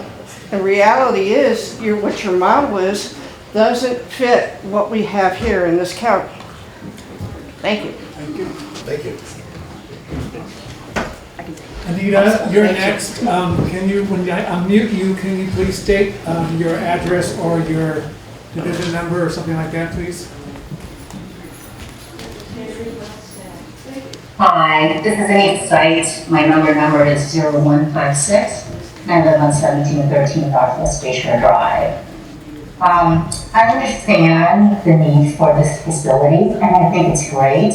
And I can see why you've chosen this location because of the beauty and the remoteness. But what the board had showed me in the beginning is the benefits of this place to the community. And I haven't actually quite determined what that benefit to me and the homeowners of this community are going to be. And I guess I have two, one, my question is, there's going to be a lot of drain on our resources, especially our natural resources.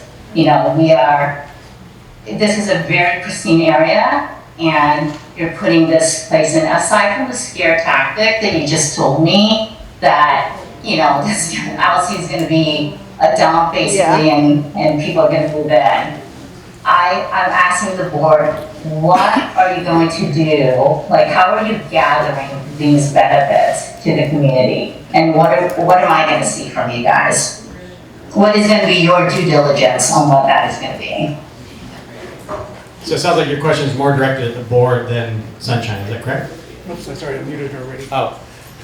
Yes, correct. I mean, yeah, Sunshine, I mean, I know why you guys are doing it, and you haven't sold me on anything, even though I love the idea, I really do. And there is an absolute need for a facility like this across the country. I talk about this daily with family all the time, but I don't, the benefit for the community, especially if you're bringing in everything, I do see a drain in our resources, in our natural resources, and also I don't see the benefit. And if the board is the only one really that's deciding this with the planning committee on what the benefits are, I want to know how Thanks, they're doing Anita. I that. think you're out of time, but I'll try and address your question. And it basically was, the board isn't selling you on this idea. It's not the board's responsibility to sell you on this idea. The board represents the membership, and that's our sole responsibility, okay? So it's really up to Sunshine to sell us on the idea. I just wanted to point out, as part of the guidelines for determination, that's one of the key considerations that, whether it be the planning committee or the board, that we would have to take into account on whether that's an acceptable use, okay? So just to be clear, we're not, none of us up here in the front of the table are trying to sell you anything. We're trying to represent your concerns.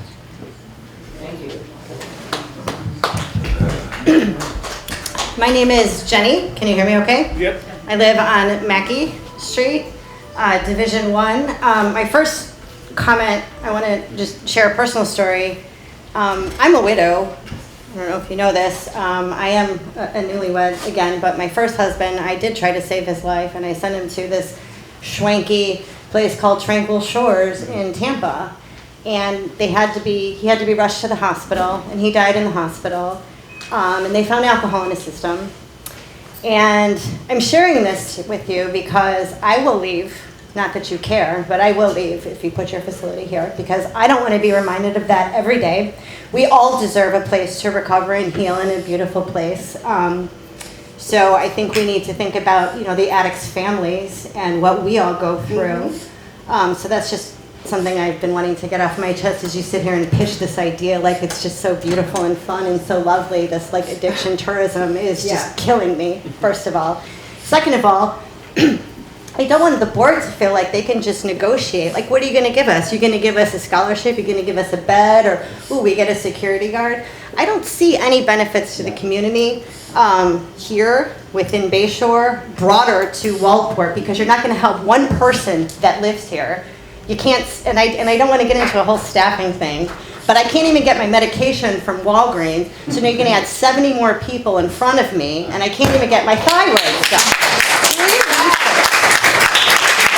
We all did our research on living here, okay? So do your research, not at this meeting, but before you get here. And I can guarantee that you're not going to come up with one benefit that's going to make this okay. So I hope this is a process that is involving the members. That is my comment to the board, because I don't think you're empowered to just make this decision for all of this. This is life-changing. It's not just construction, it's the environment, it's traffic, it's our health and our happiness, and I don't think there should even be a board if you're going to let this happen. Because if you can't protect where you live, then there is no reason to have an HOA. Thanks. Yes. And the next one, just as a reminder, I'm going down the line on who raised his or her hand first. So now it's BW. Please state your name and some identifying information about your member number or address. Yes, hi, this is Bernie Williams. Hoping you can hear me. I'm in Division 7. And my first quick question is for the Sunshine Group. Have they reviewed the current sewage treatment or septic evaluation that's available from the current owner of the hotel? Yes. This hotel, although it may show up to 80 rooms or whatever the capacity is, it's rarely fully occupied for more than a few days. So my big concern is that a capacity of 70 clients plus staff full-time for days on end would really burden the septic system, and anyone living on the canal or bay could have big problems if that system fails. And my other comment is for the board, just reiterate similar comments about requesting that I'm sure the board will seek legal advice from the HOA attorney on how members' input should be dealt with and how it should be taken into consideration. We need to know how the lawyer is advising the board and what the board is doing in terms of making sure that members' input is taken into consideration before they make a decision. Thank you. Hi, Bernie. So I'll make a quick comment on that. I share your concerns. I did call Dan Cutter today to kind of clarify the septic sewer situation. The hotel is still on septic, and the city has no plans to run sewer across the bay.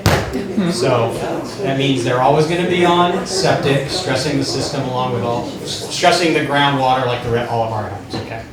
What was the other? Attorney. Oh, the attorney. We contacted our attorney. We're moving forward under her legal advice, and that is to follow our CNRs.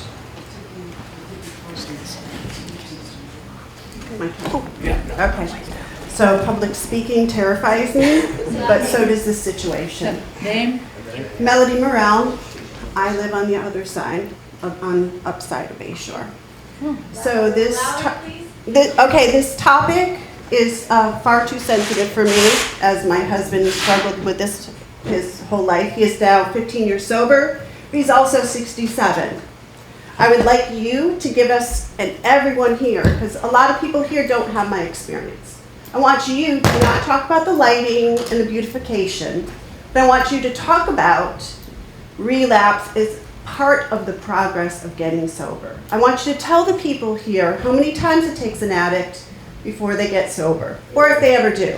I want you to talk about your facility, which you wouldn't answer my question. I want you to talk about, do they get thrown out when they relapse? And I want you to talk about, do you bring them to the airport? What if they find out that this place is beautiful? Guess how many more addicts we'll have? And how many more times they'll need to come back to this beautiful place? Relapse is lifelong. Sobriety is something that they fight every day. You have shared how beautiful this place is, but I want you to tell these people how it impacts everybody's life in the family. I want you to also answer, do you have a facility that does not have a police department? Because we don't have police here. More addicts, more drugs, more crime, period. You can't stop them from moving into this area. And don't look away from me, because these are questions you have to answer. They will move here because they will find it to be beautiful. And they will buy homes, especially if they're rich kids from Cali. And the reason that they relocate these kids to different locations, by the way, my ex-husband was from Jersey.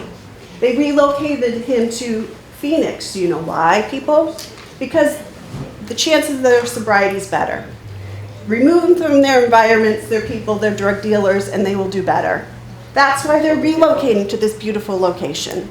And guess what? They might stay. And what will that do to our value? Absolutely, it will go down. They'll buy your house. Yeah, they'll buy my house when I leave. And then you'll thank them. And you know what? We don't have police to take care of what little crime. We have addicts on the street here, but there's nothing compared to what it will turn into.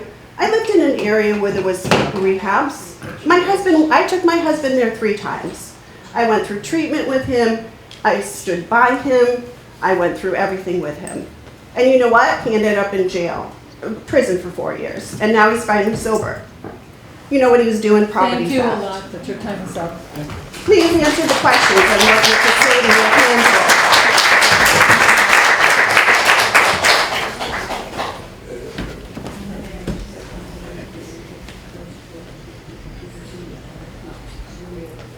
Do you guys want to address that, or? No, probably not.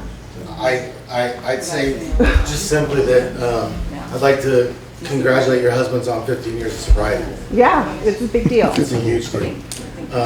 But I feel the rest of the questions weren't what we were brought here to do, to talk about what we do, and that's what we do. Statistics are part of that for the people that don't know. I'm just here to tell you guys about Sunshine Behavioral Health. How do you measure your success? Why don't you wait for people to ask?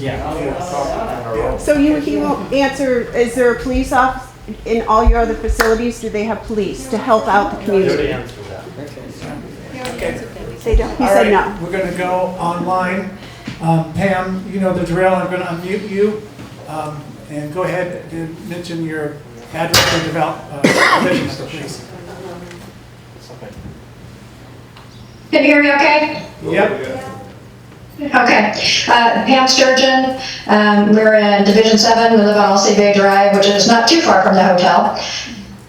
And again, I know it's been said, but you cannot, again, I've been in this business. I was in the medical field for 40 years. I know you've seen me online and all that. I cannot stress to you enough the lack of infrastructure in this, not only in this town, but in this county to support this kind of facility. Now, if you were to, patients can go psychotic for any number of reasons, drugs, new drugs, they're having a reaction, whatever. Yes, the emergency room will do what they can for them, but they will have to be flown out to a bigger facility, Corvallis, Eugene, Salem, Portland, Medford, because this county cannot handle those kind of emergencies. They do not have the staff, nor do they have the knowledge. I cannot be stressed heavily enough that there is no infrastructure here to support this business. I am all for getting sober, getting clean, all of that. And putting aside my personal feelings about it, there's no, again, no police, no, very little fire, very little EMS. Again, the roads and all that, all secondary to, there is no infrastructure to back up this facility. Your staff is going to be out there alone, by themselves, with no backup. And that's, again, aside from what I personally have to say about it, there's no infrastructure to support you. Thanks, Pam.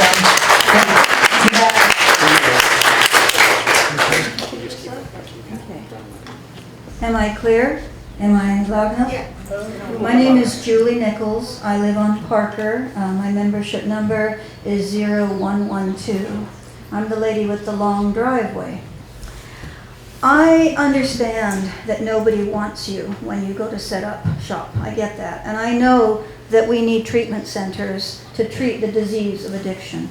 I don't want to fight you on that. What I want to do is appeal to you about what it's like to have a king tide storm surge come up twice a year minimum. Look it up online. Just look up the tide tables. And you have king tides 4 times a year, but twice a year they're very serious. And these huge logs, they're like redwood trees. They just wash up the Alsi, and they will cover that little beach behind the hotel. The hotel, which I actually moved here, I've been here since 1996. I moved into Bayshore 5 years ago because I like the idea that the hotel, which is zoned CT, commercial tourism, not C1, which is clinic. CT, commercial tourism, is because my parents or somebody visiting me, I downsize. I just have a little 2-bedroom, 2-bath modest house. I'm a retired home visitor and drug and alcohol counselor person. So I did that for 29 years with at-risk youth and their families. So my concern is your facility, when I like the idea of having a hotel and waves. My dad wanted to eat out there. It's a great place. It's not right now. It needs to be fixed up. But it's really good for a hotel for this community. The problem with doing anything with the building right now, hotel or otherwise, is that their sewer has gone bad. Their septic is bad. You can't eat at Waves. They've been closed down twice by the health department. There's something going on with the building My dad owns a Coldwell Banker in Port Angeles, Washington.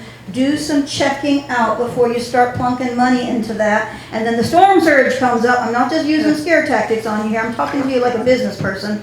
You might go, oh, shoot. I'm sorry, your time is up. Okay, so I just wanted to ask you about that. Obviously, I do have some very strong concerns about it being compatible with our extremely vulnerable community, mostly of retirees. But just for your sakes, business-wise, I think you need to really check that out. Thank you for your comment. Thank you. Excuse me. Okay, Jesse, you're next. You state your name and division number.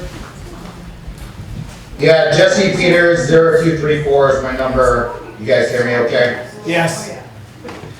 So I'll just cut to it. I have 4 questions. You mentioned security. Is it security during the day or is it 24-hour security? You mentioned higher level of addiction. Do you consider fentanyl addicts a higher level of addiction, or you would bring fentanyl addicts in?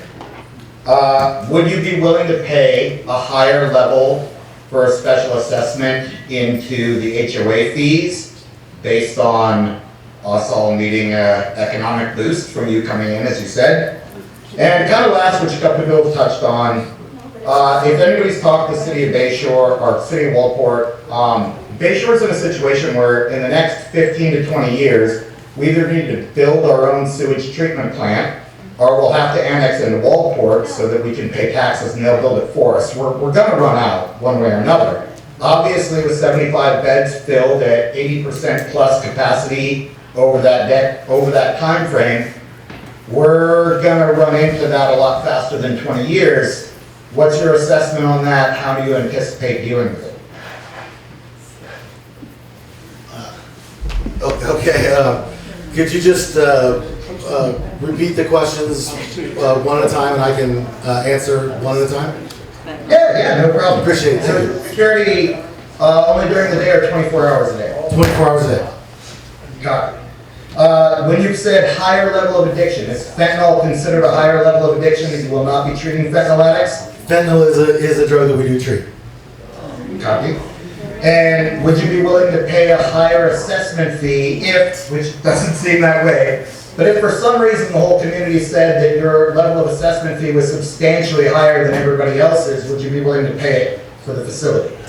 Well, that's something that you know, we would discuss as a company, but you know, I think that does bring up a good point. And when we talked about community, I wanted to mention this earlier, and I apologize, and Jesse, thank you for bringing that up. Oh my gosh, just totally brain farted there. Yeah, let's pay more money, right? I'm so sorry. Oh, yes, thank you. The benefit that we proposed to the community was just what our idea was. If we were to come to the community, our intention would be to work with the board, so through you and the board, to help the community in the ways that you need help. So that would be helpful to us, is having a relationship with the board and with your members so that we can help in that way. Not necessarily the way that we think we can help, because maybe the ways that I put up there, you could care less about. So what we envision is working together as a community to help with those exact issues. So no, and that's great, and I appreciate it, and I don't want to take up my 2 minutes, I'll be quick, but in real life, you know, you're making a pitch to us. If your pitch was, we'll also pay $50,000 a year in HOA fees, maybe that changes things. And I'm guessing it doesn't, but I'm just curious if things like that are in existence. We factor that into our cost of operations. Right, yeah. I happen to have our chief financial officer sitting back here, Jesse. You know, he said that, you know, and that it's something that we would factor into the cost of our operations. So again, it'd be a discussion that we could have at a later date if we were further down the road. Are you a veteran by chance? Happen to be, yeah. Right on. I heard copy, so I'm a Navy and Air Force veteran, so I can hear. I know a veteran when I hear one. Thanks for your service. 23 in the Marine Corps. So, all right, Bill. Thanks for your service. Thank you as well. The last part of that question, which I think is the most pertinent, is the city of Walport and has mentioned, and it is a fact, we have about a 20-year window with what we have currently at Bayshore before we're gonna have to either build our own sewage treatment plant off our own dollars, or we're gonna have to annex into Walport so that we can have that done. If we have 75 beds full every night at this treatment center, that's gonna accelerate that time frame substantially. Have you guys taken that into account and how we would handle that? Because that's gonna be a financial burden on the entire community. Right, and you know, Jesse, to be frank, that's not something that we've taken into account yet. Not something that we've had that level of detail to look into. But again, if we're talking about, if we were members, we're members of the community, so these would be things that we would have discussions about. Copy that. I appreciate your time. Thanks for the answers. Roger that, Devil Dog.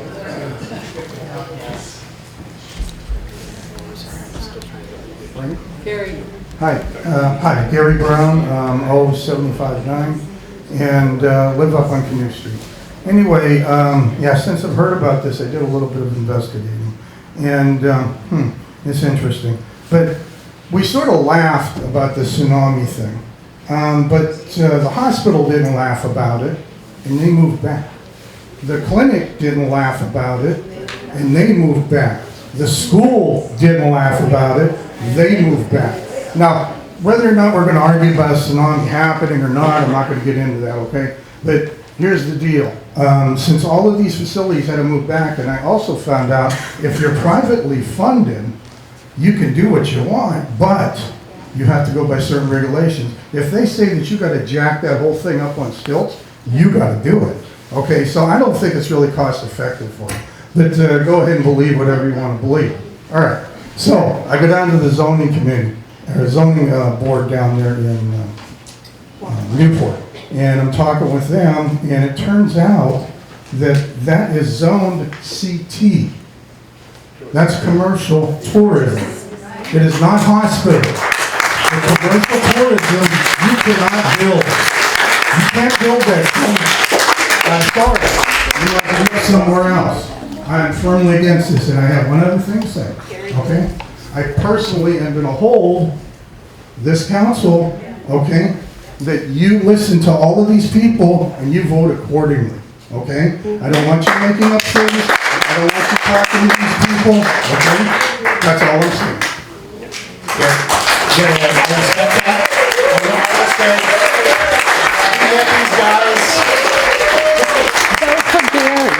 We met these guys right before the meeting. I spoke to Jeremy on the phone, but that's it. So we've had no conversation. We've been open, kimono, showed you guys everything we've gotten from them. You guys have been very forthcoming. I will point out regarding the zoning, yes. They were annexed into the city of Walport. Sure. City of Walport has different zoning regulations. That is no longer zoned Lincoln County CT. I think you go down to the zoning board and it will show you on the map. Matter of fact, the map you got right there. I know, I'm trying to pull it back up because I'm yeah, you're going to see it. It's never been changed. It's zoned as City of Walport. I talked to Dan Cutter about the sewer septic system today because I know a lot of people were concerned about that, and I don't want to get into all of Jesse's concerns, but everything he said is completely valid. But, for example, Alsi Highlands, which is right on the other side of 101, that community, they got annexed into the city so they could get preferential, or so they could get their zoning changed so they could have larger lots that the county would do. So, regardless, it's not really that's a county city issue, but it is zoned by the city of Walport. It is no longer in the CT zone that all the houses that are down. I just got a present one and it says CT. Yeah, if you pull I'm sorry, that's what I did. It's on the map. Yeah. It's on the map. So what you're saying is it can be It's never been changed unzoned. if Walport I don't think wants you have to. to legal thing. You have to apply for. Anyways, I want you looking. I already spoke. Okay, Steve Stroot, you're next. If you can give us your division number or address, please, and we'll unmute you. Steve, you need to accept the request to unmute. There you go. I'm sorry. Steve Stroot, member number 601 and in Division 4. Thank you, first of all, for the presentation, your willingness to answer our questions. I did want a clarification on something you said. Several times during your presentation, you mentioned that your patients, or your clients, are subacute, and if I remember correctly, you defined that as being in the later stages. However, you indicated that when your clients arrive and are admitted, they spend their first week in detox. And it seems to me if a person is in the later stages of treatment, they wouldn't require detoxification. So can you explain that seeming contradiction? Yes, Steve, thank you actually for that question. It's a great question. Actually, when our clients do come to us, and I probably will explain that better moving forward, but not all clients, in fact, do go to a detox level of care. In fact, I would say half, if not more, are admitted directly into residential. We as a company have set our own guidelines for that, so no matter how long you've been sober or how far along you are, wherever you are in your disease, we offer a minimum of we require a minimum of 24 hours of detox, where we're going in and checking on the client every 30 minutes, doing vital signs, doing all the things that we do. So to answer your question, not everyone does go to detox. A half or so will go directly to residential care. Great question. Thank you, Steve. Thank you. Thank you. Is it on? Hi. All right. Thank you. Melody Brown, 0759. My husband just talked about most of what I'm going to talk about, except I work at a medical clinic like this will be. I take pride in going out of my way and doing the best I can for anyone who walks in the door. And that sounds like your mission as well. You said your mission is to save lives, and you want to know if this is a good fit. Sorry, it's not. We don't have enough doctors. We have a hospital that has 25 beds, one little flu or RSV.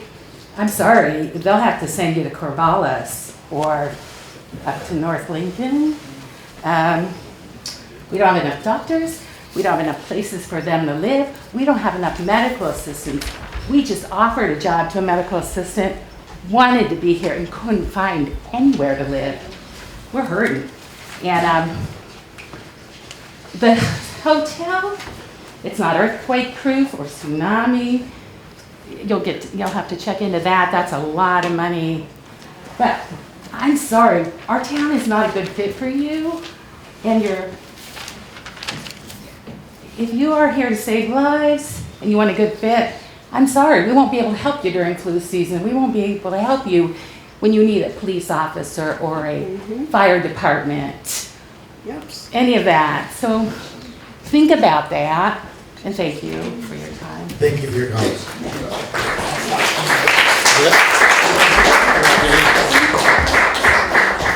Okay, Stephanie, I believe it is. I'm going to ask you to accept my unmute and just please state your name and division number as such. Bethany Hunt, Division 3, Admiralty Circle. I've lived here for almost 20 years. I just have 3 quick points. The idea of going to Newport in an emergency. If one of your clients breaks their leg, Newport ER can help you. There is no psych ward in the Newport Hospital. That means they do not have 25 beds. They have 0 beds if it's a psychiatric emergency. Bipolar person turns psychotic, whatever. So they go to the ER, and then they will get something like Ativan or whatever to help calm them down. But if they're in a psychotic state, there is no treatment. They're taken by ambulance to the hospital in Corvallis. So this idea, our emergency room might be the first stop, but they will not be staying overnight there if they have psychiatric problems. Second, some people don't remember the septic issues, and I don't think this has been quite truly stated. There were fistfights in the board meetings when the idea of connecting with the city sewer lines was discussed. Is it cost each homeowner $20,000 minimum to change from their septic system to connect to those lines. So whatever the new facility wants to do with their septic, that will affect all of us because we will all be forced to go onto the new lines and pay for our own property's conversion. And you could be talking a lot of money that some retired and older people cannot afford, and I certainly cannot afford. The final thing is about they don't go off the property or it's against the rules or whatever. You can make whatever rules you want, but these people are in there voluntarily and it's unlawful imprisonment if you won't let them leave. They can walk off anytime they want. I'm sorry, your time is up. Thank you. Thank you. You want to take another one off the screen? I think we're trying to switch back and forth, so you can go ahead. Oh, okay. Hi, resident here, live off of Parker. I live here year round, and the thought of driving home every day from work and seeing rehab, freaking center every day, it doesn't sit good in my stomach. Two, I work at a federal facility. We can barely, can you hear me? Yeah. Wonderful. We cannot hire enough medical nurses to facilitate a federal program. Our water system is constantly on the fritz, and we're up the road on Blodgett where the treatment is. Say it. We cannot keep our people employed because there is no housing. Also, the name your Sunshine. Sunshine. Yeah, you're gonna hit about 75 days. You haven't seen the sun. Okay, help me help you. Help me help you, brother. You get fucking depressed. Excuse me. You get depressed and you want to rehab with heavy rain. You couldn't even see your rehab sign through the heavy rain, which is just saying. And there was one more thing. I bought the property next to me because I didn't want to have another neighbor next to me. With all my heart, I appreciate what you do, and I hope that your company is 100% clean and sober that are building these facilities. Don't know, but I really hope so. Thank you for your time, board. Thank you for your time. Mic drop. It's not sometimes here all the time you're here on a really good. Okay, there are two hands up on Zoom, and both of you have spoken before, so if you forgot to take your hands down, please do. Otherwise, we're going to let the other two who are in line who have not spoken at all go first. Bayshore! Oh, we couldn't hear you. Hi, this is Stephanie Evans, member 0654. Wait. So I have a question more for the Hold on, board.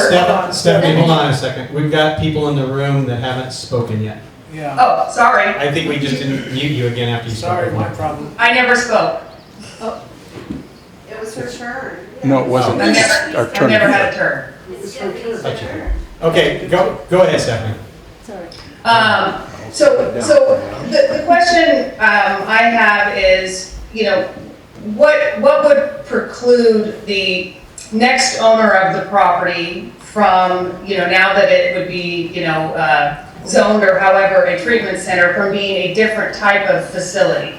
Or for Sunshine to change their business plan to be a different type of facility that does accept Medicare, Medi-Cal, I think we have to kind of view this if we're changing the zoning to what the, kind of lowest common denominator outcome could be versus a, higher end facility that they're selling, just because that could be what happens down the road. Because I think we just get one bite at this apple, I would assume. And if we make the change, we're gonna have to live with it, good or bad, in the future.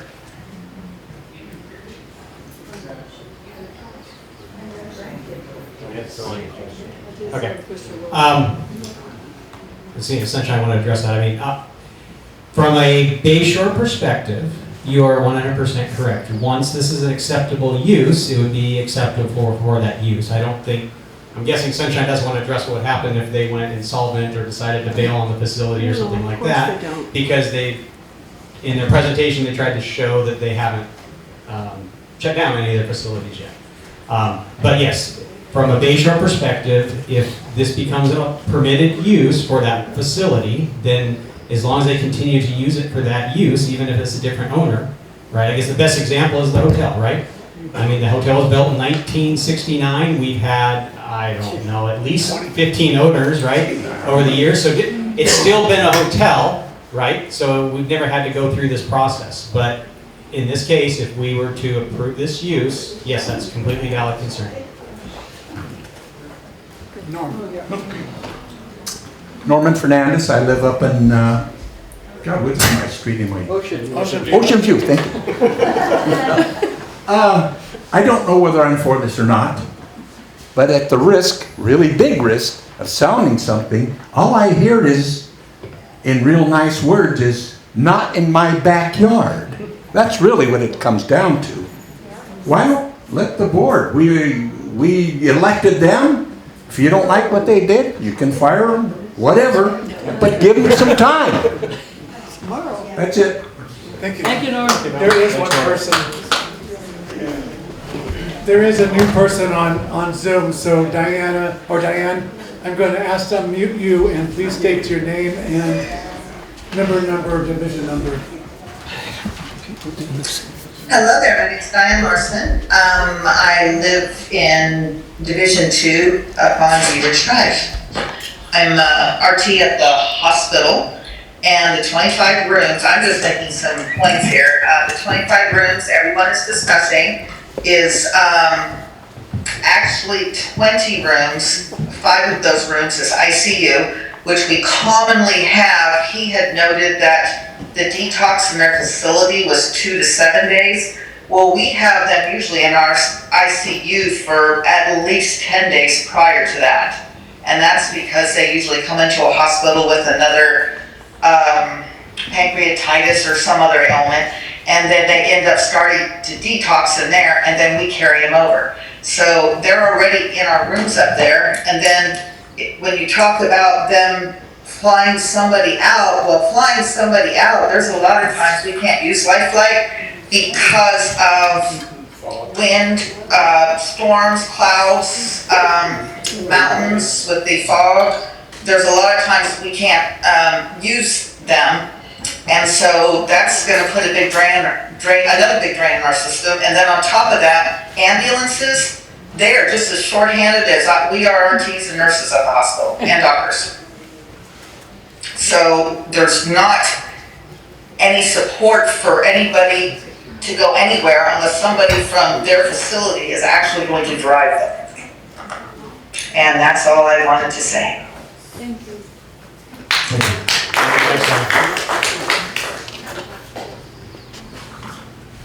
My name's Jeff Bryan, and I'm in Division 3.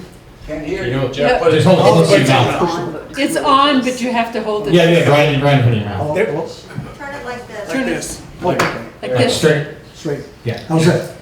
Good, better. I sound better like that.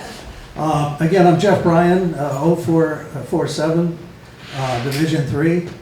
And I live on Admiralty Circle. And at one time when I was young, I could throw a stone onto the parking lot. I can't now, but I live that close. And I'm taking a little bit, I know early on we got into the real estate thing, which has died completely. Nobody else has brought this up that I'm aware, and I've been here the whole time. And the issue is that I did some real estate checking, and I also read the report of 2014 where they said 17% reduction, but that was the specific areas, not like we have here, not where my home is right next to the parking lot at Alsi Resort. Okay, 3%, I don't buy it. I want to see the data that's only 3 or 4%. Yeah. And number 2 is that if you take 17 and you maybe go a little optimistic on my end and you say 20%, my home then will lose $100,000 Yep. of value if this is allowed here. I've got big problems, and financially, and I will have to fight this with all I've got. Yep.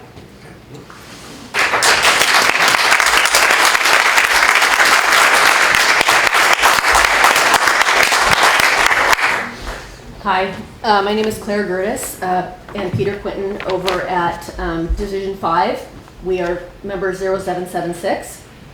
And as a born and raised lifelong Portlander who 3 years ago left the cesspool that my native city has become, and also as the older sibling of a brother who died of drug abuse in 1994 and a sister who is a recidivist alcoholic and drug addict, this is not something that I feel would be good for this community. On a personal level, of course, because of my experiences, but also because of all the things I believe that you really seriously need to consider as you look at this potential purchase. The septic system, the staffing, we can't even get a carpenter for 6 months. Yeah. We're talking, you can't staff a restaurant. You can't go to the local cafe and not have to wait or find out they've got a help wanted sign. My husband was offered a job as a dishwasher at one of the local cafes because their dishwasher had quit that day. The other thing I believe you seriously need to consider is the fact that if you are having staff come in 65 miles from Corvallis or 100 miles from Eugene, you need to seriously consider in the wintertime what those passes are like in the fog and the pissing rain. And the And snow. possibly the snow. And the snow. So you need to consider that you're going to have a pretty high absentee rate for Yeah. people who cannot get over that pass in the winter. And I'm just saying that as somebody who's done it going the other direction in the wintertime. It is not easy. You have to plan your trips in order to make that trip. So I don't believe it serves our community in any way, to be honest with you. And the other thing I also think that needs to be taken into consideration by the board is that while there are varying gradations of reduction in property value depending on how far away you are from this facility, we will all suffer as a community. Absolutely, The 100%. people on Admiralty first and everyone going back from there. Thank you. Thank you, Claire.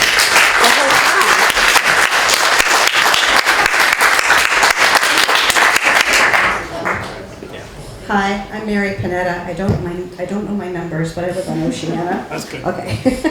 I just want to stress and kind of bring back to you that your mission statement is for safety for your clients. They need to be aware of what everybody has been saying about the medical coverage in this area. So, you know, if your client were to fall and break their hip or their leg and they couldn't get help at the local hospital here and they couldn't be flown out, it could be a legal issue for you guys because you are not providing safety for your clients. Yeah.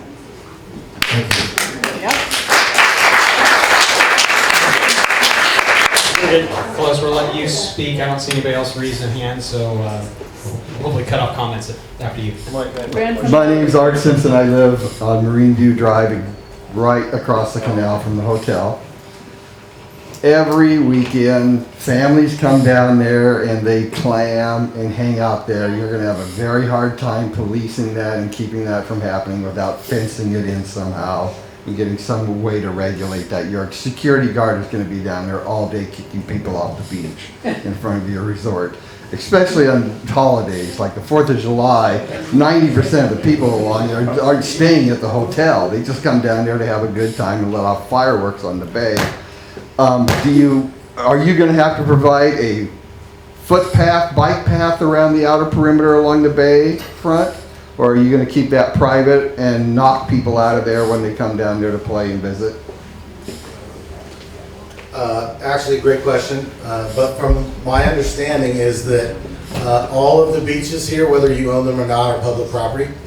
So we would not be kicking anyone off of the beaches. Well, that's... They just let the kids play. They would still have access. Yeah, so you're going to have children down there That right below the people in your facility. They're going to be mingling with them. They're going to be up there on the grounds, running around if their parents can't control them right. You're going to have an issue with that. Secondly, listen to what these people have told you about the infrastructure of the property you're buying. That septic system is done. It's in its third act. You're going to have to replace it, get some estimates on that before you make your decision it might be something that financially makes it unfeasible for you to even own the property there. And then lastly, I'd like to say, most of the people, this is a vacation resort area, and so people come here for vacations, people come here for the vacation community. The hotel blends itself to that type of community. Whereas actually the facility you're trying to put in is the exact opposite of what we do here. And so you're gonna have a lot of pushback there from people, but I also think... Thank you. Okay. Sorry.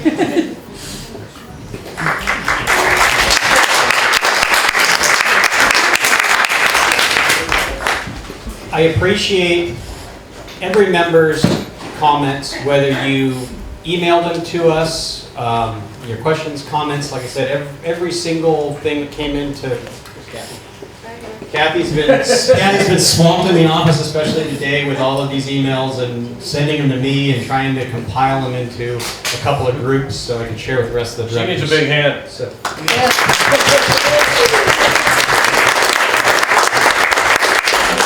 I can't speak for every director, but I know because I've been working with Kathy closely on these comments, I've read every single one, and we've listened to everything that was said today. It has been provided to the rest of the directors too. I guess my question for the board is where we go from here. I think, as we've discussed, obviously if you guys decide to move forward and purchase it, you would need to submit more information for us to be able to, in order to us to consider accepting it. Absolutely. Obviously, if you, after hearing these comments and stuff, if you guys change your minds of what you want to do, just let us know. I don't think we can make a vote today because we don't have all the information we need. So I guess. Mike, I just have one more question for you. Okay, yeah, go ahead, Brian. So guys, you've been here for now 2 hours. Actually 2.5. From what you've heard today, do you still feel that this is a good fit for Sunshine? And be honest. I don't want the company line. I want your guys' feelings. 77 inches of rain a year.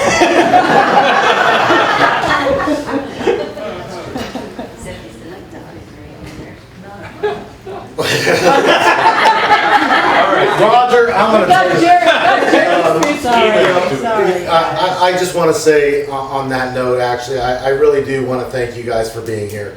We're glad to hear your comments, your questions, your concerns. It was actually our honor to be here with you fine people in this beautiful community, to even be considering to look at this property and to be a member of this community. We're very humbled. And we can see that you are an incredible community by the passion that you bring to this meeting. So I really, truly want to thank you. I want to commend you. And on behalf of Brandon and the rest of our team, thank you for having us. Thank you all, the board. Thank you for your time. I know that this was last minute, but we certainly appreciate that. And we will we'll be in touch. Thank you guys. Thank you. Okay, so with that, the board is not going to take a motion to move forward with anything today, so this basically was just an informational board meeting. I make a motion that we adjourn the meeting. Second. All in favor? Aye. Okay, motion approved. Thank you, everyone.